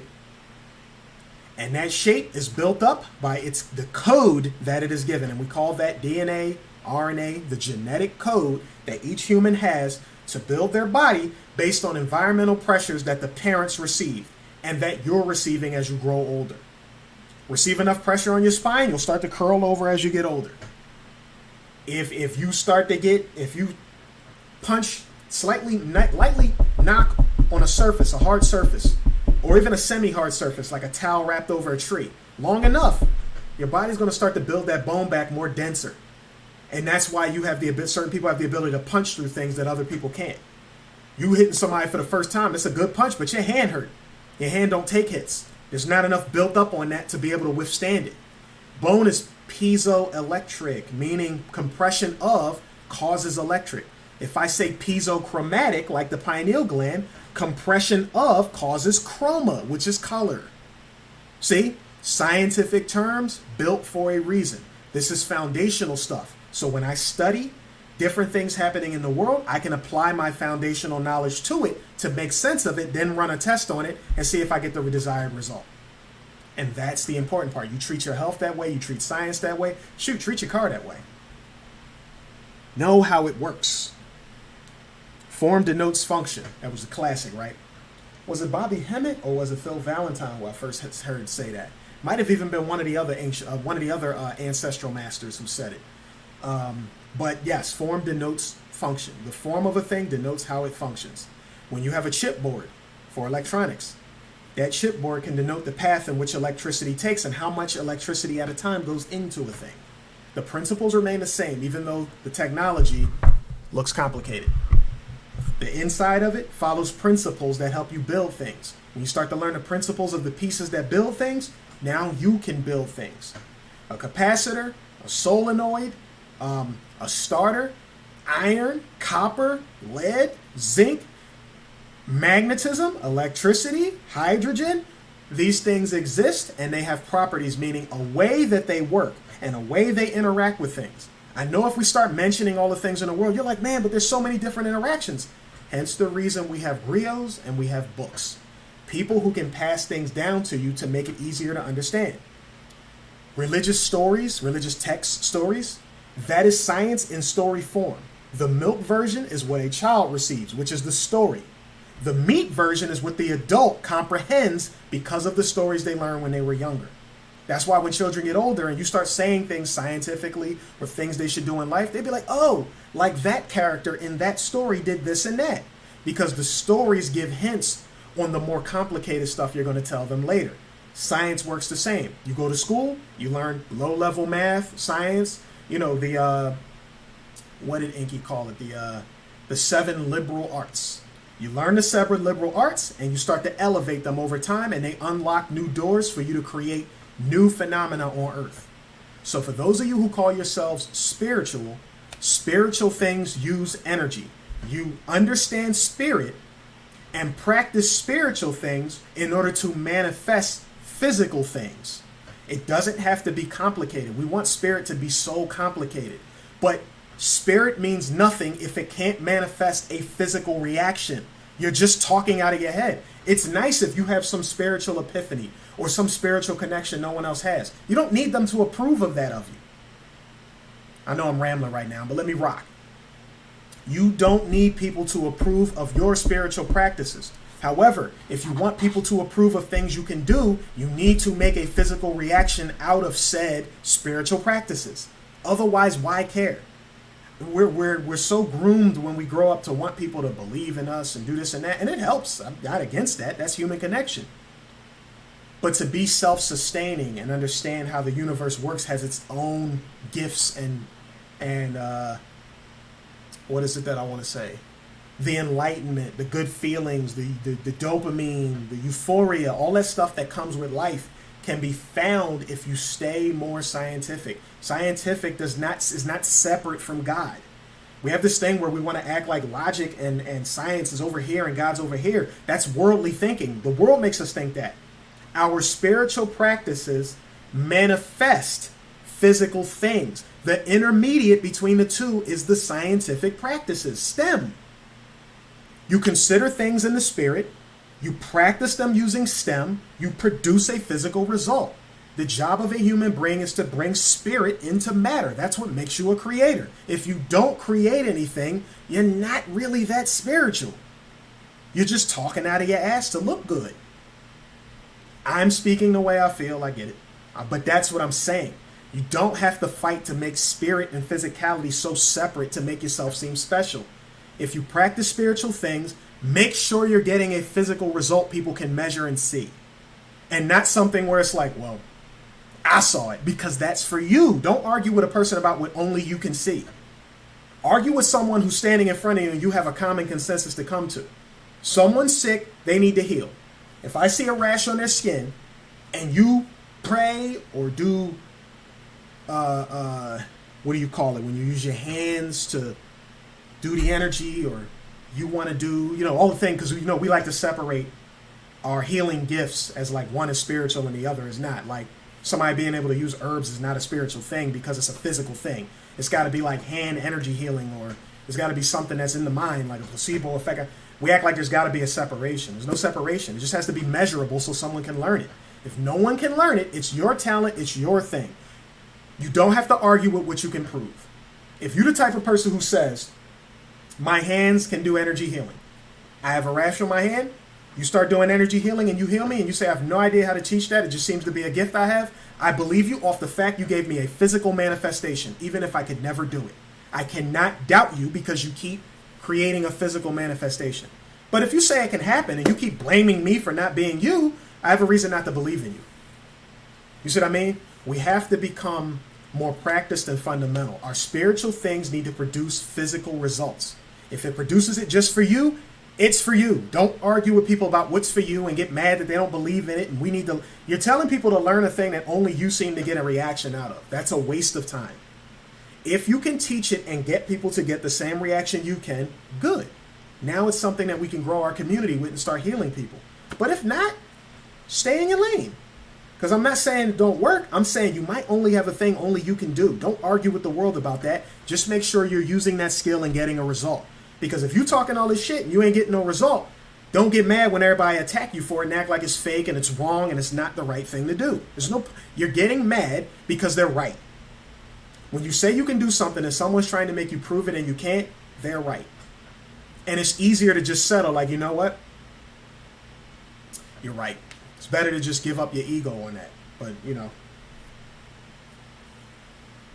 All right, Thanos. Catch you later. Had a long conversation with Afro Groove. So I have this. I did a lot of ranting right there, but I have this study right here. It's just called Physiology Hair. It's very easy to get. A component of the integumentary system. And as I go down, see, it tells you what the cellular portions are. You got all these bold points, which are the physiology, right? So you can know what to call things when you speak to, let's say a dermatologist who understands these terms very well. Inner root sheath, cuticle, hair bulb. Some of these things you know because you've read them on documents, you've talked about them, you do your own hair, you talk to your barber, you know, all this different stuff, right? The erector pili muscle, terminal hair, lanugo hair, club hair, vellus hair, different types. Mechanisms of action. Here's the stuff I told you about earlier. Anagen, growth. Catagen, transition. Telogen, the resting phase. And some of the documents you guys will find out there is going to have exogen on there too. So just know that there's another phase. These are the 3 primary phases, okay, that it's divided into. See, and this study like gives you the whole thing. Now when you come down here, clinical significance, meaning when you go see a doctor, what they diagnose as issues and stuff like that. You got alopecia, traction alopecia. That's you guys probably know these things, different types. Traction alopecia, you one of them people who like getting braids and you get your shit pulled back real tight to have it all neat and clean. Over time, your front hairline starts to recede back because of that. You're constantly pulling at your hair, so the space behind your ears start to move back, the hair starts to move back. And then they got one, here you go, alopecia, androgenetic pattern. The classic M shape, and they say mostly women get that. You know, starts to create this M shape. Behind your ear starts to recede back, up here starts to recede back. Get this M, this long missing hair area kind of up here creates an M shape. Alopecia, if you guys saw the smack at the award ceremony, this is what it was all about. Will Smith was mad. Chris Rock making jokes about his wife. She's got the alopecia or whatever. And there's 2 types of the major ones, alopecia totalis and universalis, the extreme forms. These are the kinds where you don't just lose hair on the outside. There's actually hairs on the inside of your body too. Like I think glycocalyx would be one of them. It's like a sugary hair that kind of sheds off on the inside of your body. And then you got like finger-like projections in your gut. Like it's different types of things in the body that we would kind of call hair because it's hair-like. Scarring alopecia. Be aware of scarring, guys, too. I tell a lot of people about that. They want to know if they have a certain body part that like once it's damaged, can it come back? 2 things that I'm very careful about because I just don't have enough holistic info to get around it. Scarring and fusion. Fusion in the case of bones. So right here, this is a joint, right? I can articulate this joint. If I break the bones, if I have damage to this joint and I don't get it repaired properly and my body repairs it on its own, it might fuse this area where it's stuck like this. That's fusion. I can no longer move it because I broke it and it healed by just covering it all with bone. So I don't lose time in my life. Like I'm not affecting my age. I'm affecting my quality of life because I can't articulate this joint. So it's quality of life, not necessarily age. Okay, so understand, fusion's one problem that I haven't quite. You want to fix fusion? You're going to ask a doctor to do something they most of the time don't want to.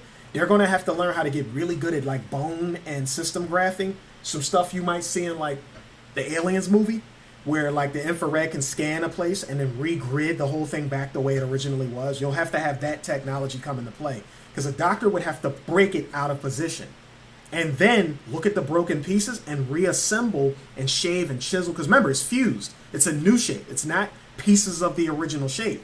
They have to break it and then refuse everything back together and then make sure that the veins and capillaries, and you don't get carpal tunnel because you got the carpal here, carpal here. You want to make sure all that's got to come back correct. The veins and capillaries got to reconnect properly to continue function and motion. So it's a lot that's got to happen there. That's artwork, basically.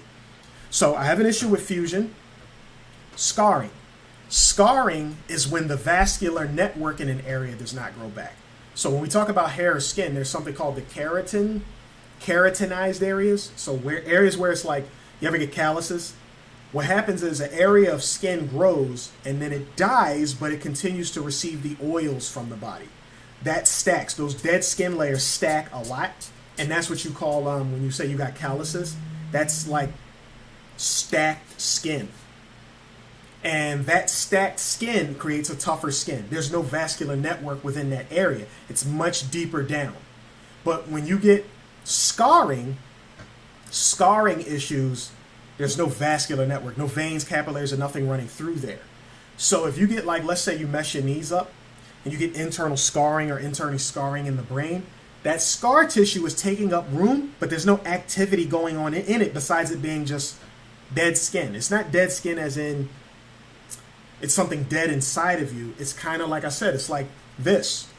This is clearly not dry. It's like it's receiving oil from the body. It's a part of the body, but it's not a vascular network inside of there. It's just thick, laid, dead skin. There's no activity going on in it. So when you get scarring, there's no vascular network to take nutrients into that area to rebuild it. So and I'm not going to take away from people who may know these things.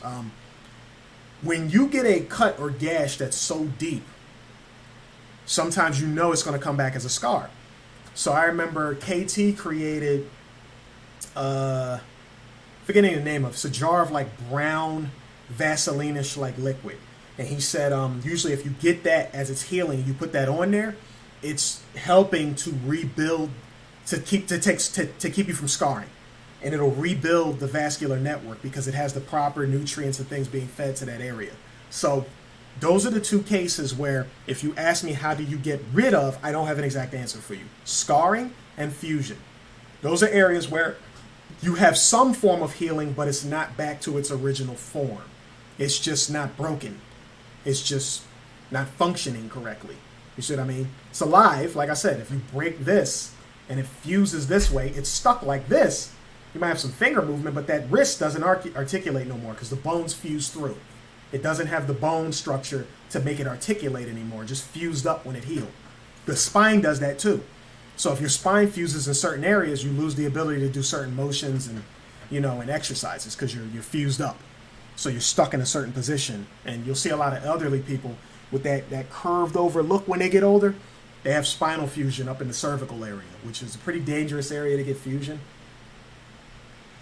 I don't know Botana oil to do that. It's excellent for skin, excellent for hair, and it could be excellent for like vitamin E and nutrition. I don't know it for skin healing.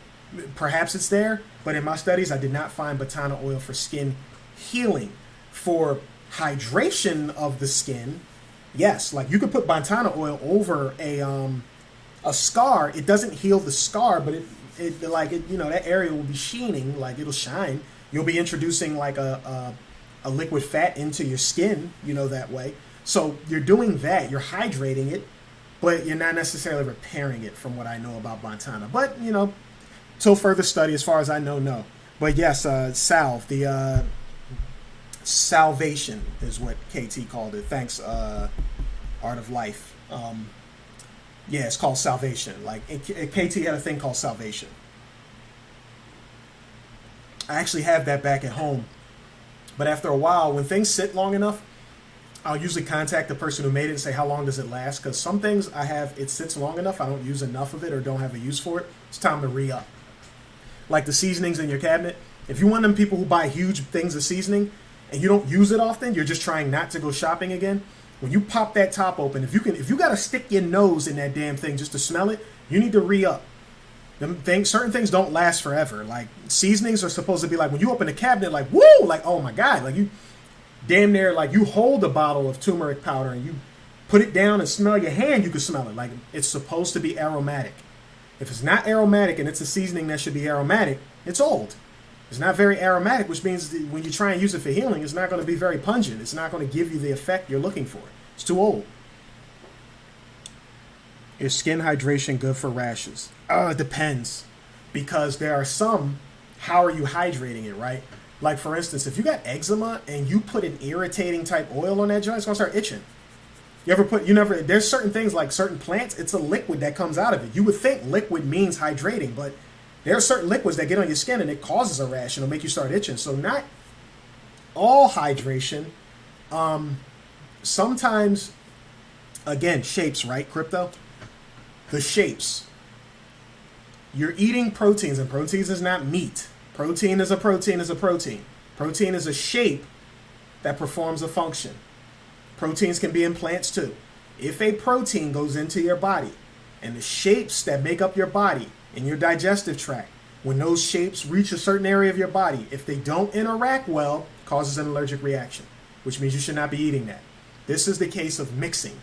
I think I had this discussion before when I was talking about Black Panther in one of my recent live streams. It's cool to love who you love, but there is literally issues to mixing. This is why people got to start learning health and how to take care of themselves. Because there was a time where, you know, like in the Bible, this begat that, begat that, begat that. It's not just royalty you're tracking the bloodline. If the bloodline, if you're from Nigeria, if your parents going back, you know, probably to the beginning of time are from Nigeria, both your mother and father, and you're born by both those parents, chances are when you eat Nigeria's food, when you breathe Nigeria's air, as long as there's no chemical additions and nothing changing, you'll be okay. But if your Nigerian father decides to go to Sweden and marry a Swedish woman, and those two mix, you're mixing environments. Now, both parents are trying to show you where your heritage from that side comes from. Look, as a Swedish person, we eat this. As a Nigerian person, we eat this. And now you start eating those things, and you start having an allergic reaction. How many different things can you blame? You just mix the genetics of two different climates and two different environments. So your shapes came together different. It's some sort of mixture of Swedish and Nigerian. And now in some cases with certain things, you got whole new shapes, which means now you eat certain foods and proteins, don't mesh very well in that body. You get sick, stomach aches, rashes, eczema, all kinds of stuff. Some people say, oh, but stress. And I'm like, you could call it chemical, emotional, or physical stress. I don't care what you call it. That's where it came from.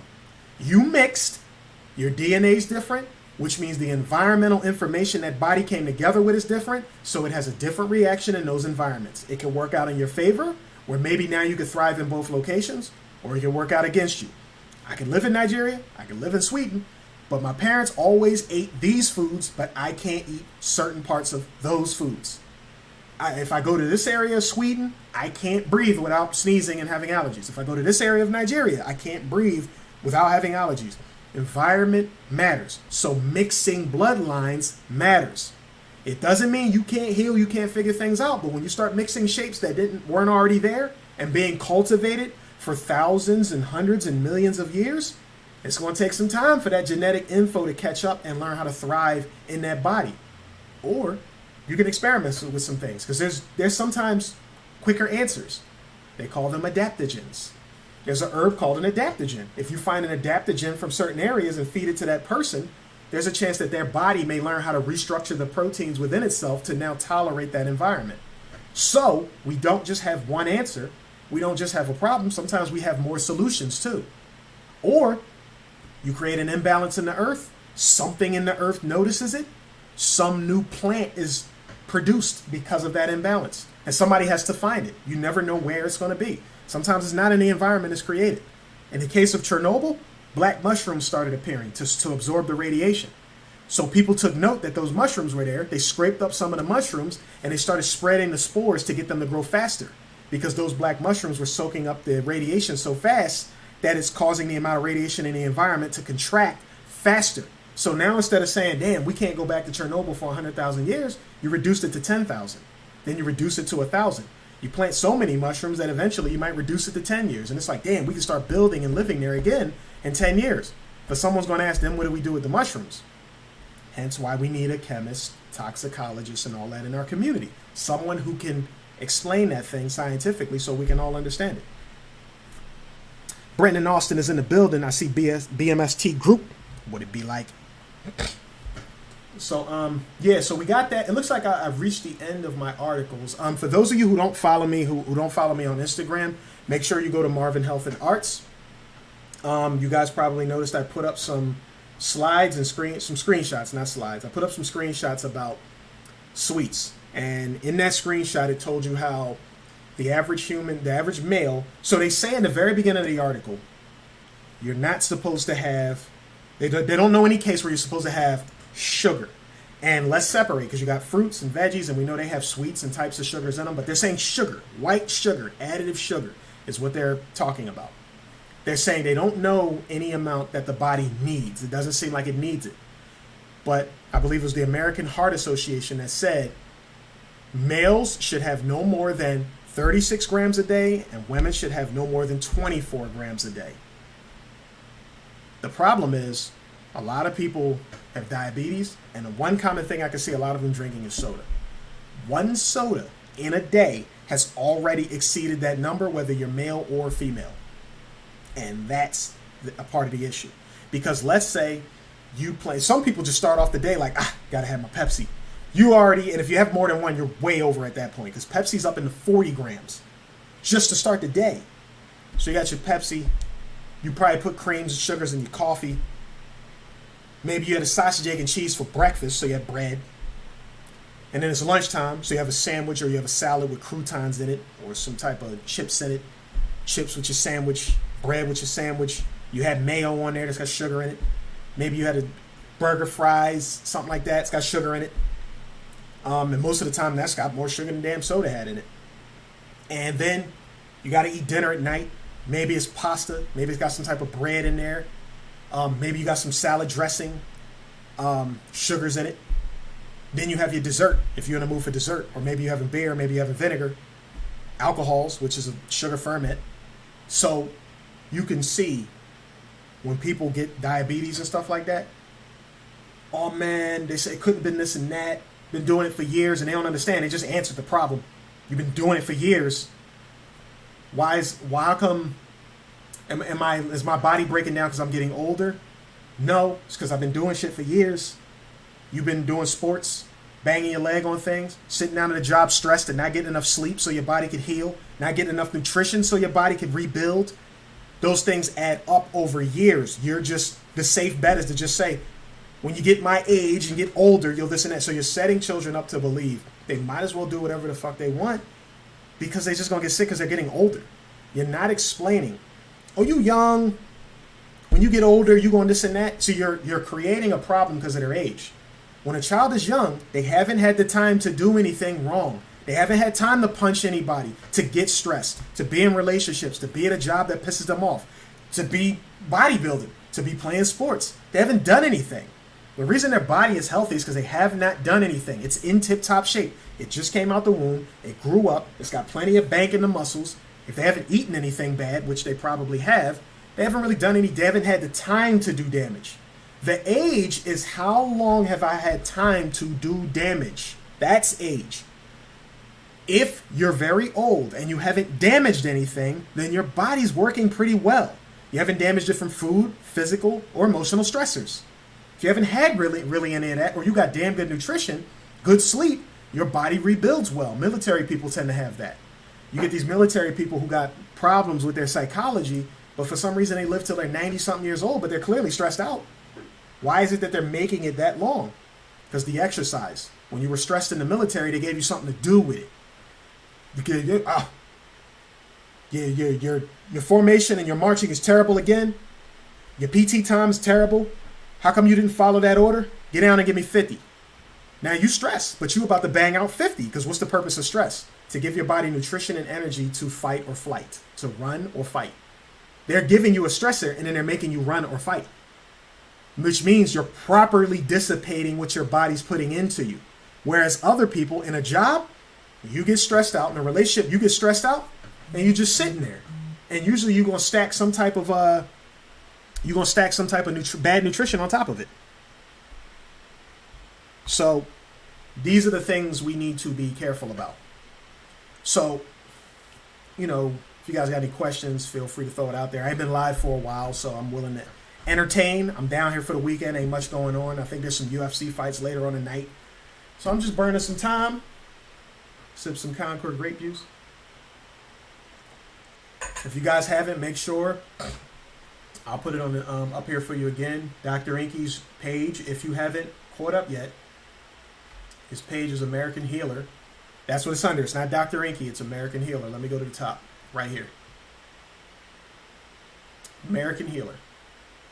Tons of videos. Good luck catching up. Almost every video he puts out's got some hours on it. The only thing helping me out is I drive hours a lot when I go to work. So you can see where some of these red lines are. Like when he had the marathon. So right here, the marathon starts with the LeBron James and the NBA Freemasonry, right? He's showing you some numerology, some symbology. And we come all the way up to about trying to think. It's either this Origin of the Sun is the last one, or the Soulcraft Masonry Urban Biochemistry is the last one. But all these ones you see with the red line below it, I've made it through those. I am on this one right here, Divine Mathematics. But if you look, Divine Mathematics, I probably got 3 hours left on that. The Black Woman is Not God video, 247. This next one is 226. This next one, Moors and Masonry Volume 1, that is 156, that's 2 hours. Royal Arch Mason, Authentic Secrets of Cardiology, that's 251. Look, 220, 230, 220, and then you got one coming up tomorrow. So that's a lot of catching up. I have some days where I catch up pretty fast, but I'm also picky. So there's a good chance that if it's not Dr. Enqui direct or him and his son, and it's someone else speaking, I'll usually backtrack to those. I'll go with the ones that strictly Dr. Enqui first, and then I'll backtrack to the ones that are not him, like this one, a la the Father. Some of these are the ones that look like they got a debate format kind of going, right?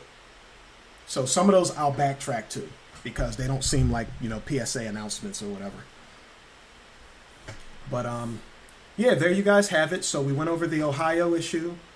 We went over our last, what we like to call the last 2 years and what was going on in the world with those last couple of years and catching up with that. We talked about the hair stuff. We talked about the, actually, if I pull it up, let's go Instagram Urban Nerds. If y'all haven't been, I have videos I'll be putting on Urban Nerds Worldwide, me and George. If you guys have not subscribed and liked Urban Nerds Worldwide yet, you need to go over to, I run the Instagram, this specific Instagram, and then there's the YouTube, Urban Nerds Worldwide. You should follow that because I do a lot of stuff related to gaming. Other than that, it's articles, but eventually that STEM, science, technology, engineering, math stuff that we're putting together on the underground is going to start to pick up. And I'm definitely trying to see if I can find a way to get a group of children to go to Silicon Valley. To see some places over there, because I want them to really get their eyes on some real crazy science. I want them to be able to see things and like, oh my God, like, yo, this magnet is huge and they're standing in front of it. We need to get them out of the hood and into places where they can see the prospects of science, the things that are necessary for the world going forward, because there's going to always be arguments over what's bad for the world, this new technology, new science, and what's good.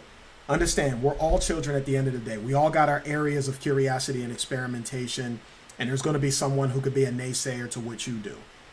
But getting in those circles and connecting to one another, when people are connected, people aren't so quick to want to do harm to one another when they're connected. You won't be so quick to try and turn your technology into something dangerous for the world if you know it's going to affect people you really love. So by connecting and building a love bridge between one another and becoming more scientific and smart and sound and loving to one another, we can do more advancements in the world. There's a lot of fun and a lot of interesting things that can happen in the science, in the scientific world. And it's not just this type of science like tech. I'm talking about the herbs. I'm talking about the healing. I'm talking about the thing you do as what I would call an urban nerd, meaning you should be the nerd of your area. If I were to bring you on this live stream, there's something that you do for the world that you can explain the deepest, darkest secrets, so to speak, of that the average person does not know. Everything from the deepest ends of sports to the highest levels of construction work, whether it be the math, the electronics, whatever it is. It's something that you can bring to us in this community that will help us out. And like I said, I already named one area that I don't know one person to exist. We got people who know biochemistry, physics, and herbology and stuff like that. But nobody's a toxicologist that I know of. Nobody's a master chemist. There's no one who comes on here and shows us, they show us the chemistry charts. And we can read some studies, like I can do that. I can read some studies on how this chemical combines with this chemical, and we look at the charts of it, what proton and electron will get knocked out and suddenly create this specific. I can study a chart and do that. But someone who's a master at it, they can just outright say, oh, if you combine those two, it's going to create, butyl, hexyl, whatever, and that could be potentially dangerous for this and that. And then you might mention something where they be like, I'm going to pull that up for you because I know that one's crazy, and if you put these two together, it'll do that. But they might also tell you, like, You got these two things in your household. If you combine those two and put it in a syringe and hook it up like this and that, you could power your refrigerator for a day and be like, I could do that with those chemicals. Like, that's what we want. We want that kind of miracles of science kind of thing around us. That's what we want. What do I think about water fasting? Water fasting, I do not believe is meant for extreme long term. Your body's meant to receive a certain amount. Your body is water and nutrition. The kidneys help balance that ratio out for what your body needs. When you exercise a lot, you hold more water, more mineral, because you have more muscle and you generate more electricity with your body to do more work, because you need more energy in the form of usually electricity, which generates a magnetic field, hence electromagnetism, which holds more light, which is information. Okay, so simplification: your body, you eat during the day, you sleep at night. Your body uses the minerals and materials it needs to rebuild anything damaged.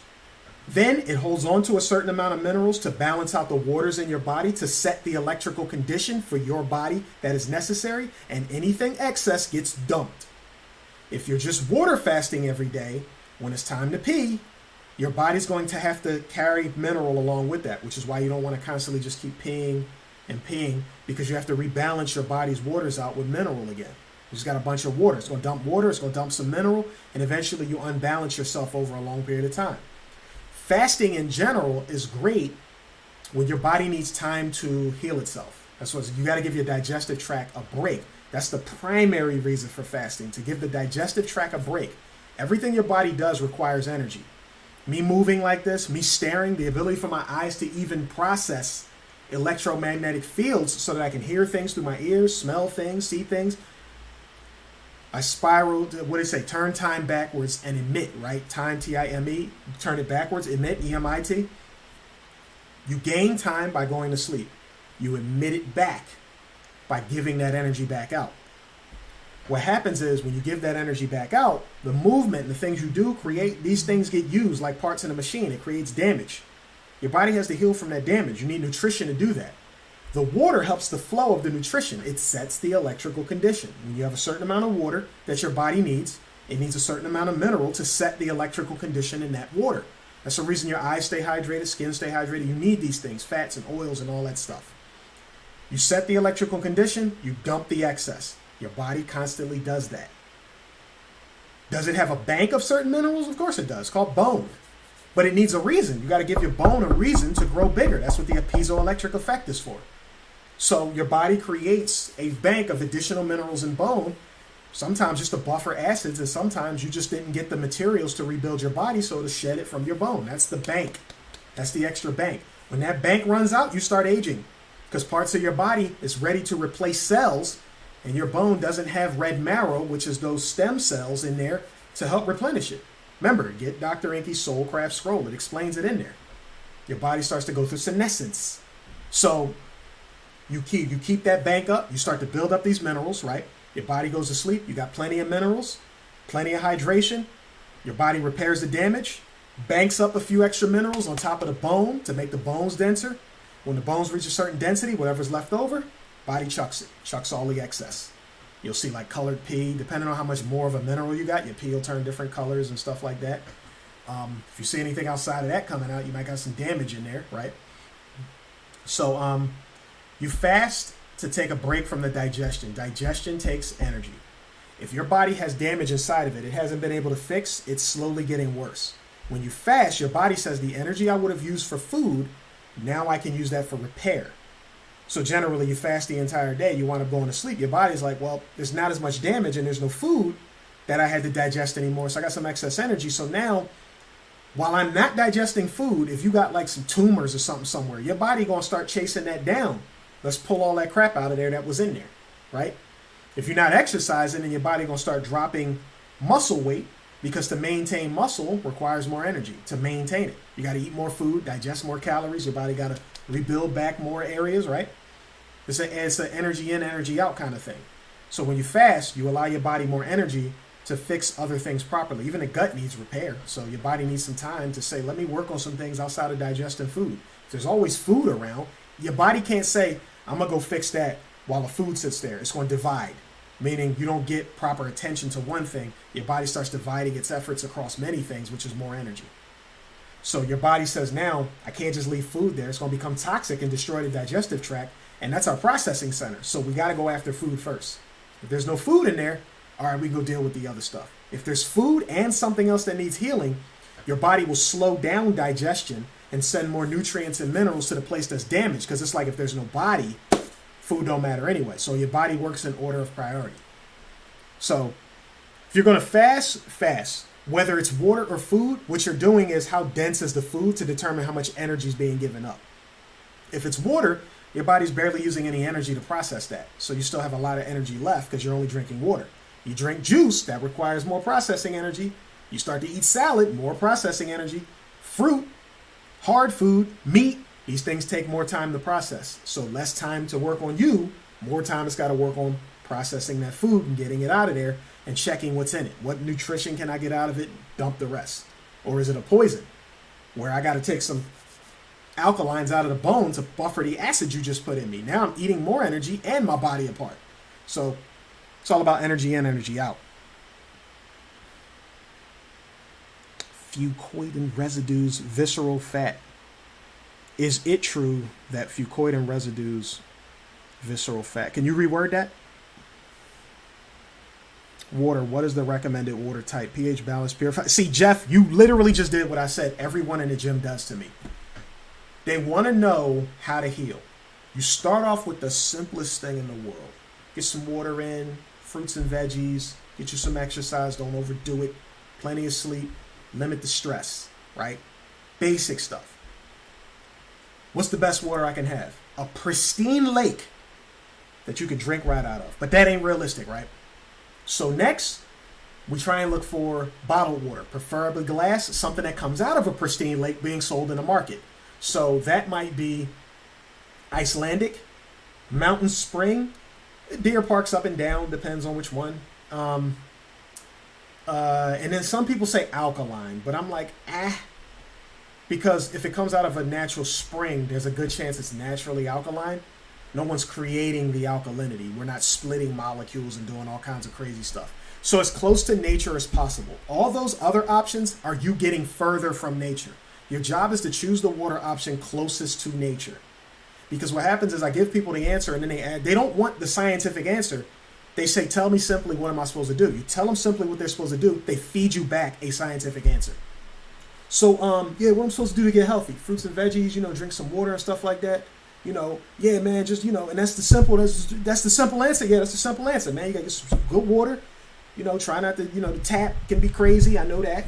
Get you some good water. As best water as you can get. All right, but what you think about the pH water and the alkaline and all that? And now we just moved right back into science.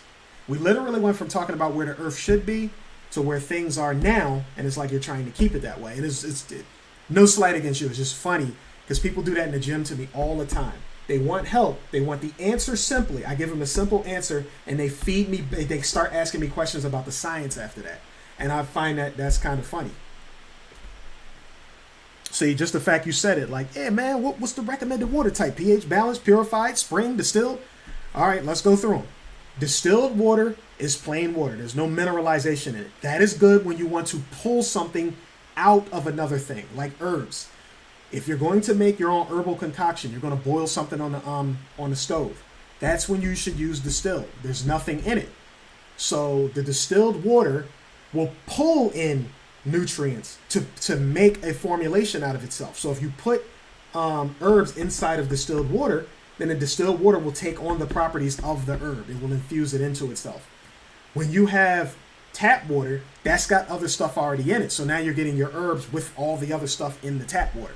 So if there really is like residues of people's medications and stuff in it, you just mix that with your herbs. So distilled is best when you're trying to infuse something into your water. Purified, that's government standard basically. Purified water means we ran it through a filter to make it safe to drink. That's the most common water sold. Dasani, Aquafina, and sometimes they purify it and remineralize it or alkalinize it using simple stuff. You'll see that written on the back of the bottle. That's how you know. Spring water. You have what's called a natural spring. which could be anywhere in the world, and calling something natural means it came from a natural environment, doesn't guarantee that there's nothing in that natural spring. Natural spring does not mean healthy. That's not the same word. Healthy spring, alkalinized spring. Spring water means it came from a spring. It doesn't matter if the water's good or bad, which means the answer to whether spring water's good or bad is up and down. Mountain spring water, you may have an explanation on the bottle that says it's from the mountains of, and then it's up to you to either go there or do the research on what's in that mountain. Because if that mountain has some dangerous stuff going on nearby, like if you got it from the mountains of Ohio today, you might have a little more than you bargained for in there. There's mountain spring water. Just happen to have some other stuff in there, like what did we say? Vinyl chlorides and stuff like that. So that's up in the air. pH balanced.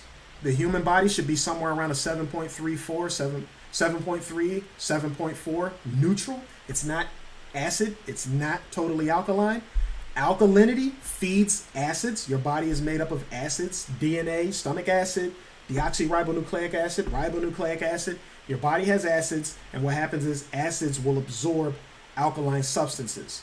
It absorbs the electrons from the alkaline substances. So the problem is if you go too alkaline, you start to override the acid too much and don't keep a balance. Now you have alkalosis. You have acidosis, alkalosis. The reason that alkalinity is popular now is because majority of the foods and stuff in our environment is on the acid side. So we need to rebalance back towards the alkaline side. So people started doing this alkaline thing, but the problem is you just alkaline. You start doing stupid stuff. Like there's literally a gallon of water in one of the markets I went in that said pH 10. And I'm like, I don't want pH 10. I don't even really want pH 8.8. I'll be seeing that. I'm like, yo, I just want to stay near neutral. Fiji's near neutral. Natural spring waters tend to be close to neutral. Sometimes they're a little on the alkaline side. That's okay. My body will balance that out. If I get proper hydration, I'm not as thirsty. And proper hydration has mineral balance in it. Water that's just water with no mineral balance in it, you find yourself constantly drinking more and more. So if you see yourself just chugging way too much water, you either have some form of sickness, parasite or something, or it's just not mineral. It's not good water because you just keep drinking and there's nothing infused in it. Listen, look up a guy called Dr. Tent. He talks about that a lot. How old he is and how he plays hockey. He was like, he has like a herbal concoction. He's like, I take this, put that in my water. He was like, and I'm good for the rest of the day. He's like, these kids nowadays are drinking 1 and 2 gallons of water. He's talking about it. He always talks about that. You're drinking 1 and 2 gallons of water. You're killing your liver. It's constantly processing water. He was like, I get my minerals. I get my mineral balanced water. I get my herbs and stuff like that. I got balanced water. He was like, I drink a cup of water and I'm good for a half to a full day. That's his explanation. So you might want to look into that too. This fucoidin, I haven't heard that term in a while, so let me do what I do. Fucoidin. Let's pull it.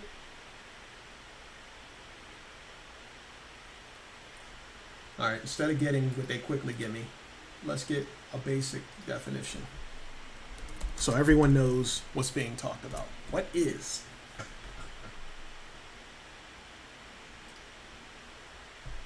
They are fucoidin. They are abundant in several bioactive sulfated polysaccharides known as fucoidin, FCD. Research studies demonstrated the beneficial functions of FCD in human medicine because of its immunomodulating, antioxidant, anti-allergic, anti-tumor, antiviral, anti-inflammatory, and anti-hepatoprotective effects. So there's your quick answer, and this comes with a study right below it. See? There's the abstract. It's just the abstract here. In aquaculture, several researchers have tested the benefits and potential applications of FCD. I will give you one thing for asking this question, and I'm seeing something here. Aquaculture. There's a study out there that says, I might have even put that in my screenshots on my Instagram, but there's something that said deep sea minerals, usually 200 meters and below, will have the proper nutrition to heal almost every sickness and disease known to man. Take the wording I'm using with a grain of salt. It's not exact wording, but the premise behind what I just said is exactly what it was saying. It was basically saying deep ocean minerals would solve the bulk of the world's disease problems. The fact that I'm looking at the fact that this says in aquaculture. So there's a big deal right there. Is this deep water algae? I don't know. I got to do some research on it. I didn't spend a lot of time on this. Let's read a little more. In aquaculture, several researchers have tested the benefits and potential applications of FCD in aquafeed. This literature review provides an updated information and key references of research studies that focus principally on using FCD in aquaculture. Its effects on growth, intestinal health, antioxidant capacity, and immune responses of several fin fish and shellfish species will be discussed.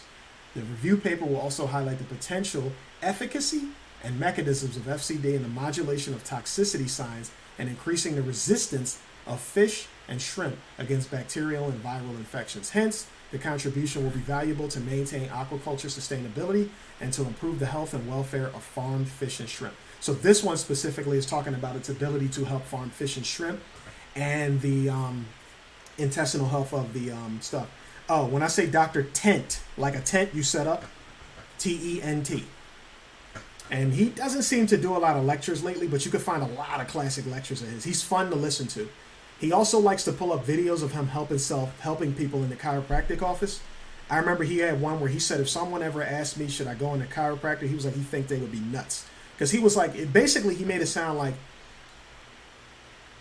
you're happy to see the results, but you're not, for your psychological benefit, being in his level of being a chiropractor is not lucrative to your psychological health. It isn't. It's not an easy thing to be into, trying to do what he does. Like constantly getting people sent in from hospitals who make stupid decisions on how to take care of patients, and then he has to fix it, and then the patients are going hard body arguing with him against his own profession because they don't trust this. The doctor said that. But he also gets to have videos of like this. You know, he had one video where a girl had that twitchy neck kind of thing. One girl where she was sneezing all the time, and he did that thing that some people are cringy when they see it, when a chiropractor adjusts your neck and they got to do the thing where you lay down and they pull on it. And he did that one time, and the girl's symptoms literally of the sneezing cut completely in half. And he was like 2 more sessions and she was completely healed. And she had it for years, almost damn near when she was born. So that kind of stuff. Like he shows actual videos of him helping people with that stuff, and he has them talk about it right there on there. He doesn't strike you as a type who kind of makes up situations and publicity just to be looked at. He sounds like he's really talking about the struggles of the job he does. That's just what I feel from him. You never know a person directly until you're right in front of them and they're with them, but I kind of trust a lot of what Dr. Tent says and does and the things he says. But he's like John Bergman. He has like an outside website. Like, you got to come over here if you really want to hear me talk my stuff. Otherwise, I'm going to just give you generalities because they'll cut my channel up for saying certain things.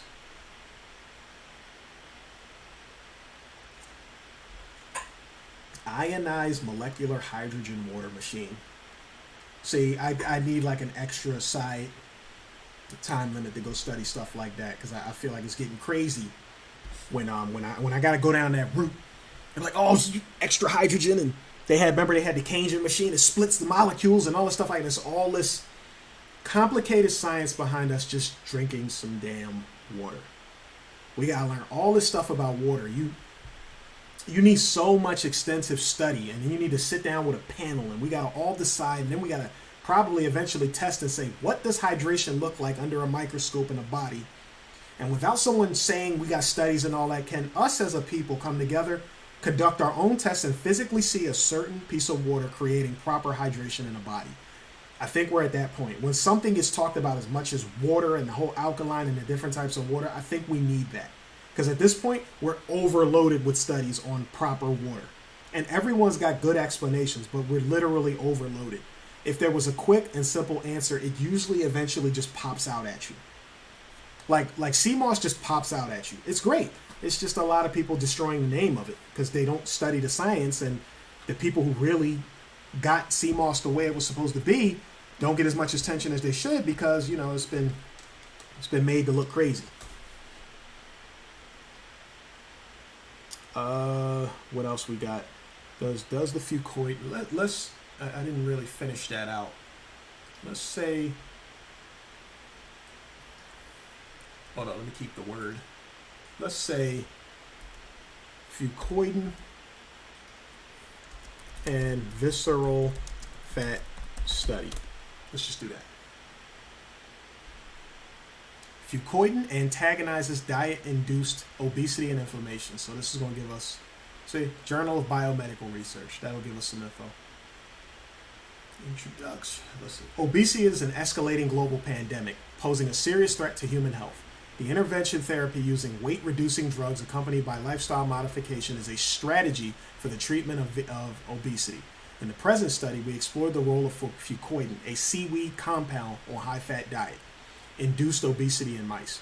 We found that fucoidan treatment significantly reduced the body fat and caused redistribution of visceral and subcutaneous fat in HFD high-fat diet fed mice. Meanwhile, fucoidan treatment inhibited adipocyte hypertrophy and inflammation in adipose tissue.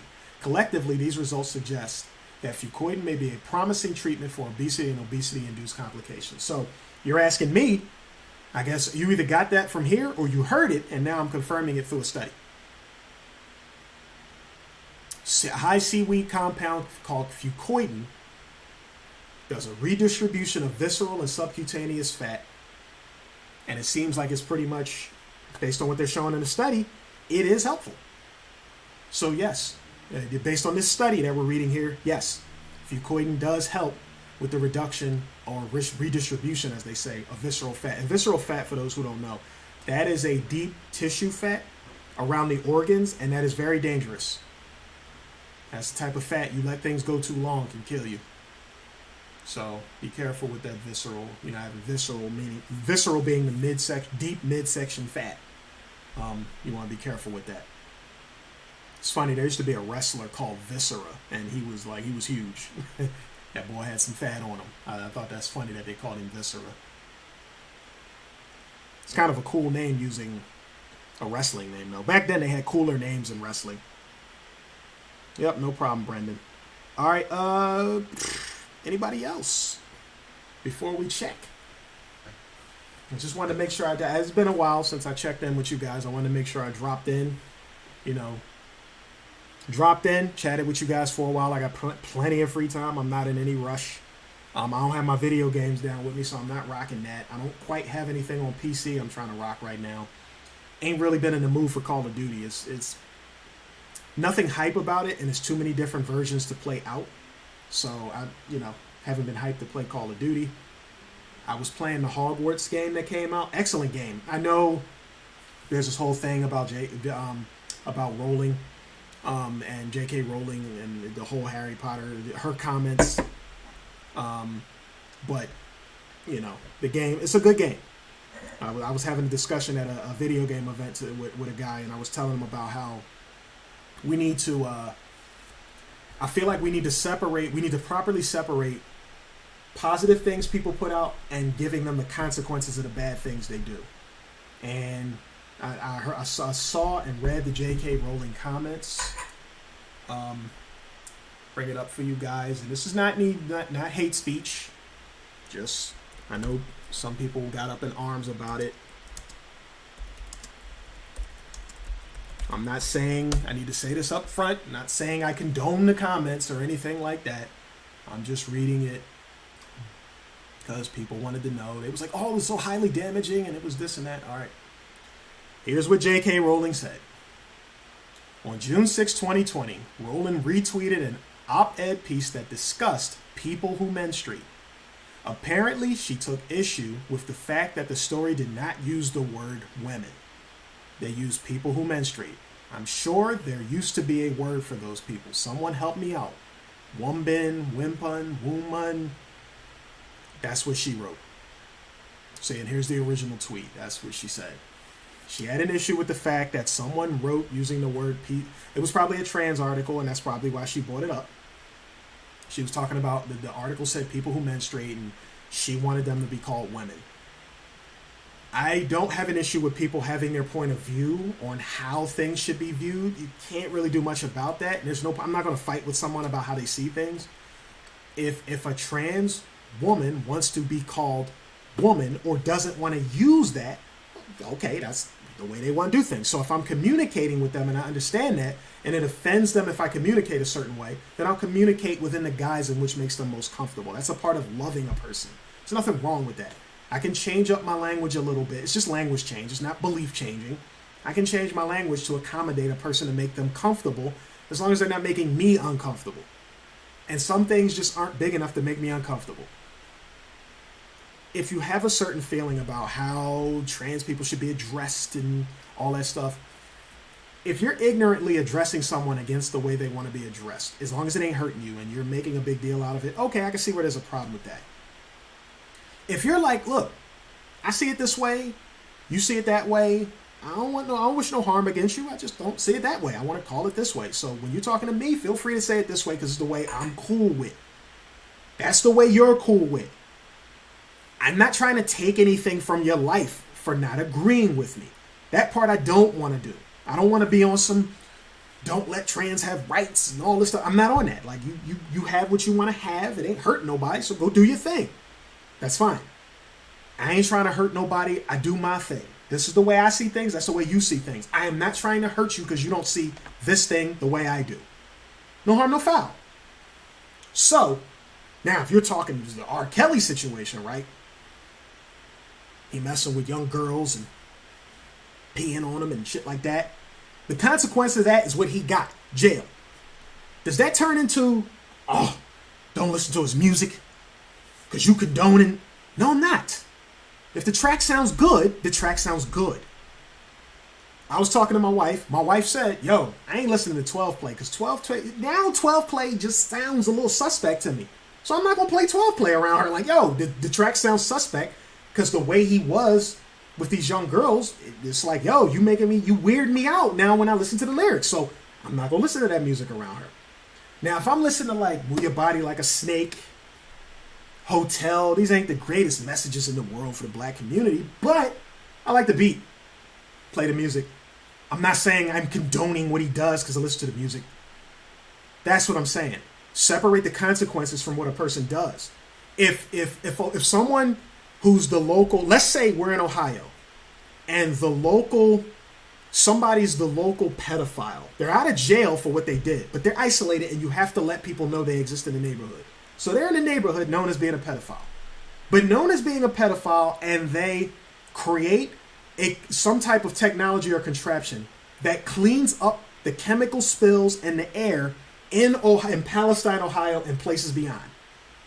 Are we all of a sudden going to say, no, I'm not buying his machine, he's a pedophile. I don't care if it cleans up water and air. I'm not doing that. If they created a machine that saves lives and protects the environment, praise them for that. If they're a pedophile, don't praise them for that. And if they do something pedophilic, arrest their ass, jail them for it. Consequences for bad doing, praises for good doing. That's just how I see it. Separate one thing from the other.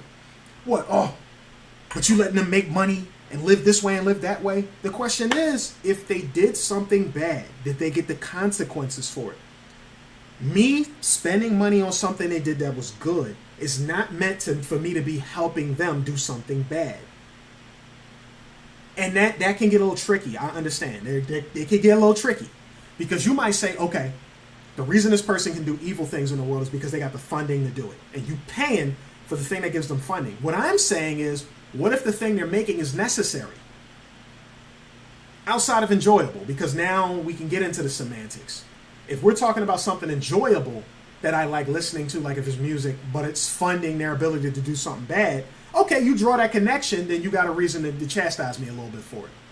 But if it's just personal opinions versus personal opinions, look, J.K. Rowling made that comment. So if trans people do not buy the video game Hogwarts, I totally understand.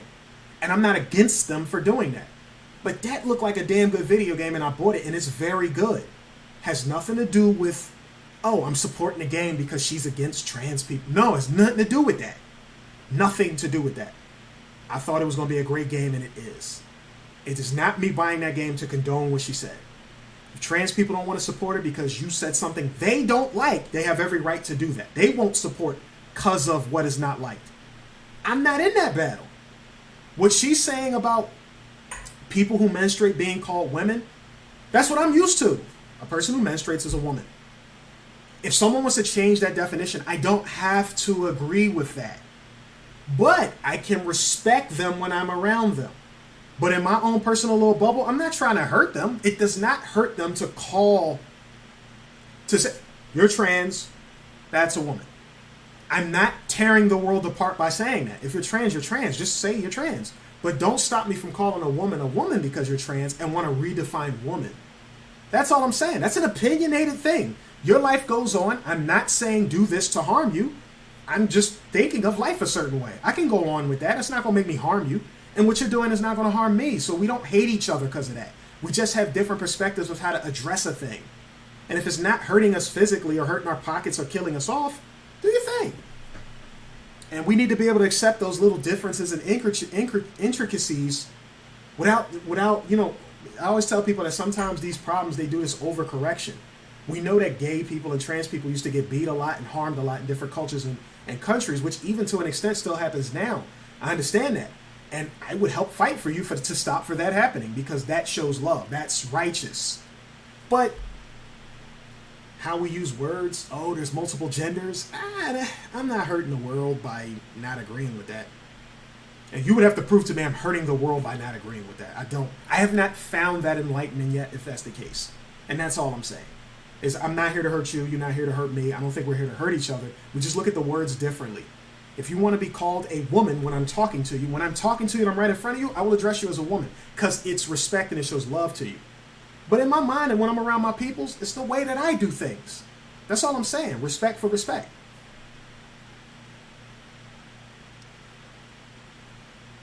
You said there's a painting in the game of J.K. burning. That's wild. I have not finished the game. I had to come down here for training. I haven't seen it. But if I saw it, that'd be mad interesting. I'm probably not going to pull it up because I'm playing the game. I kind of want to run into it. But if I beat the game and I don't see it, definitely going to look that up. But maybe that's their way of saying, look, even though this game is, unless somebody recoded the game, that's possible. There might be a painting being burned in the game. Because you could take video games, drop it into some software manipulation stuff, and you can manipulate the code in the game to make it do things. That's possible too. I've seen that happen. But if that's what people do with the video game they got good, I hope they don't mean any intentional harming to someone, again, over an opinion.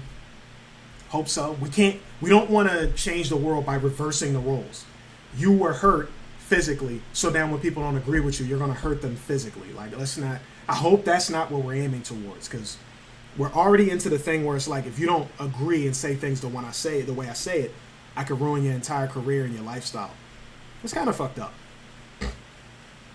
That's abuse of power. It's nice that you can open your mouth and say, hey, these are things that we're supposed to have as human beings. You fighting against me, you destroy your career. Got you, because someone's fighting against you getting what you need to live a loving and fulfilling life, and it ain't hurting them. I can understand that.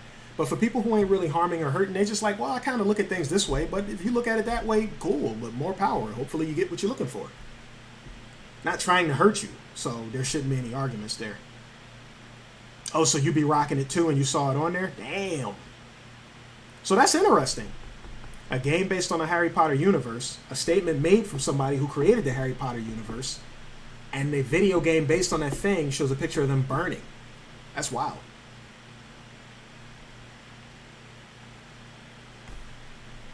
But yeah, I wanted to show that since I'm just getting my talk on.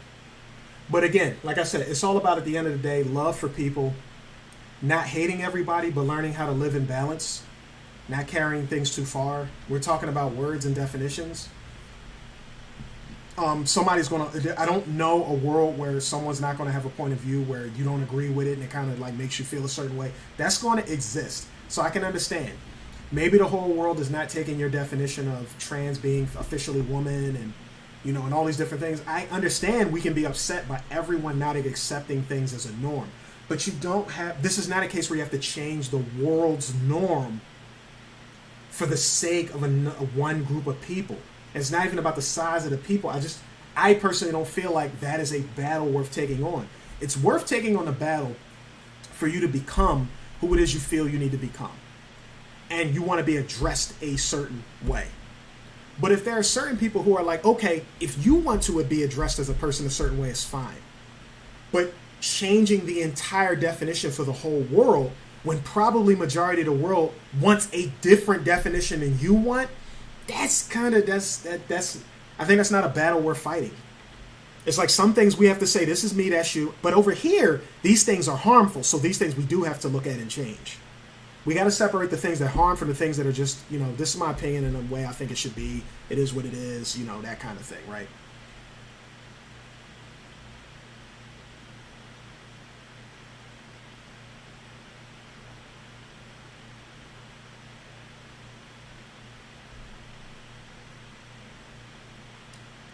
Yeah, see, I see what y'all are saying, right? And that's what I'm saying, like,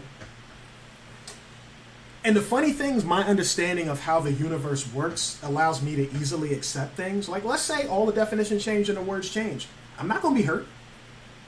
It's not going to hurt me. It's not a battle worth fighting. If all of a sudden everything it is multiple genders, and I got to learn them, and, if a person transitions into another gender, and I have to address them by that gender, that's not going to hurt me. Like, that's not a big deal to me. It's not a battle worth fighting. I'm not going to fight the world to say, no, allow me to say it the way I want.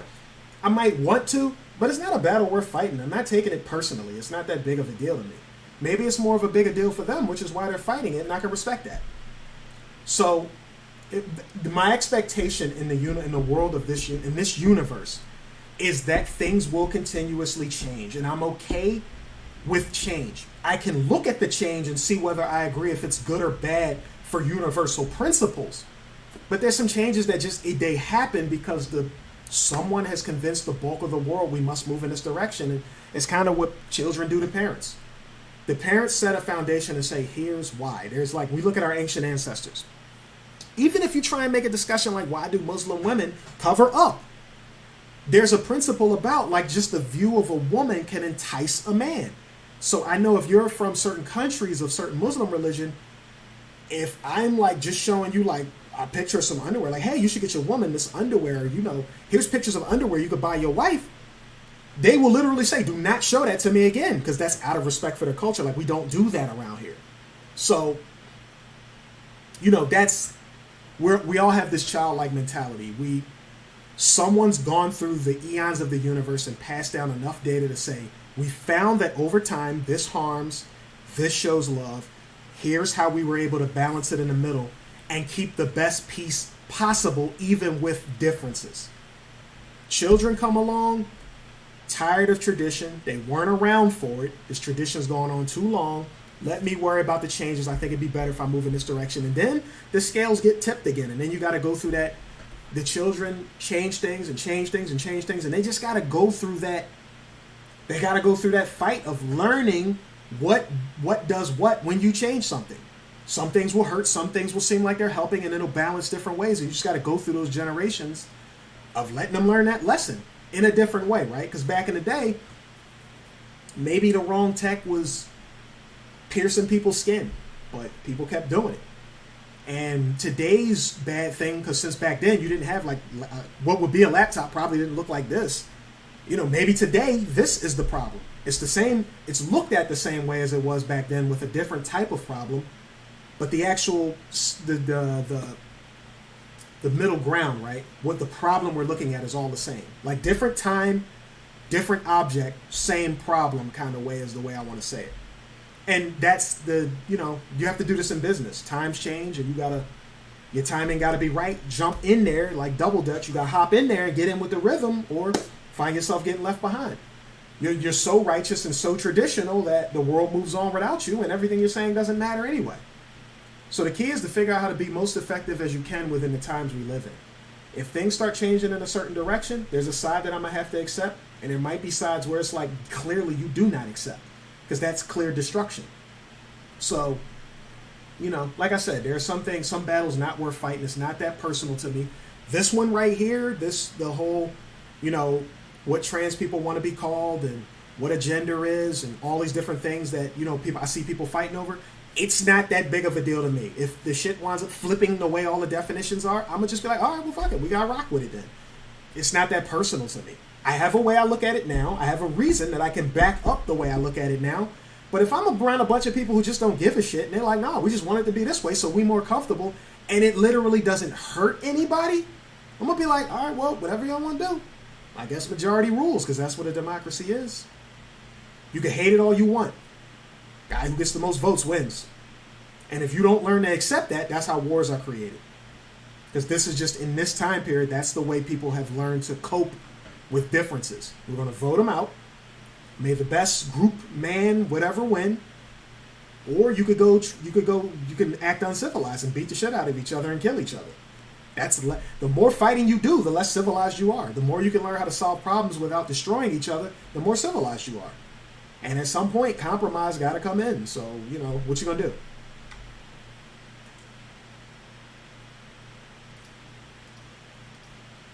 I think we're good for now, peoples. We've live streamed it up. How long have I been live? Does it say? About 2.5. So yeah, let y'all rock out. Enjoy the rest of y'all Saturday.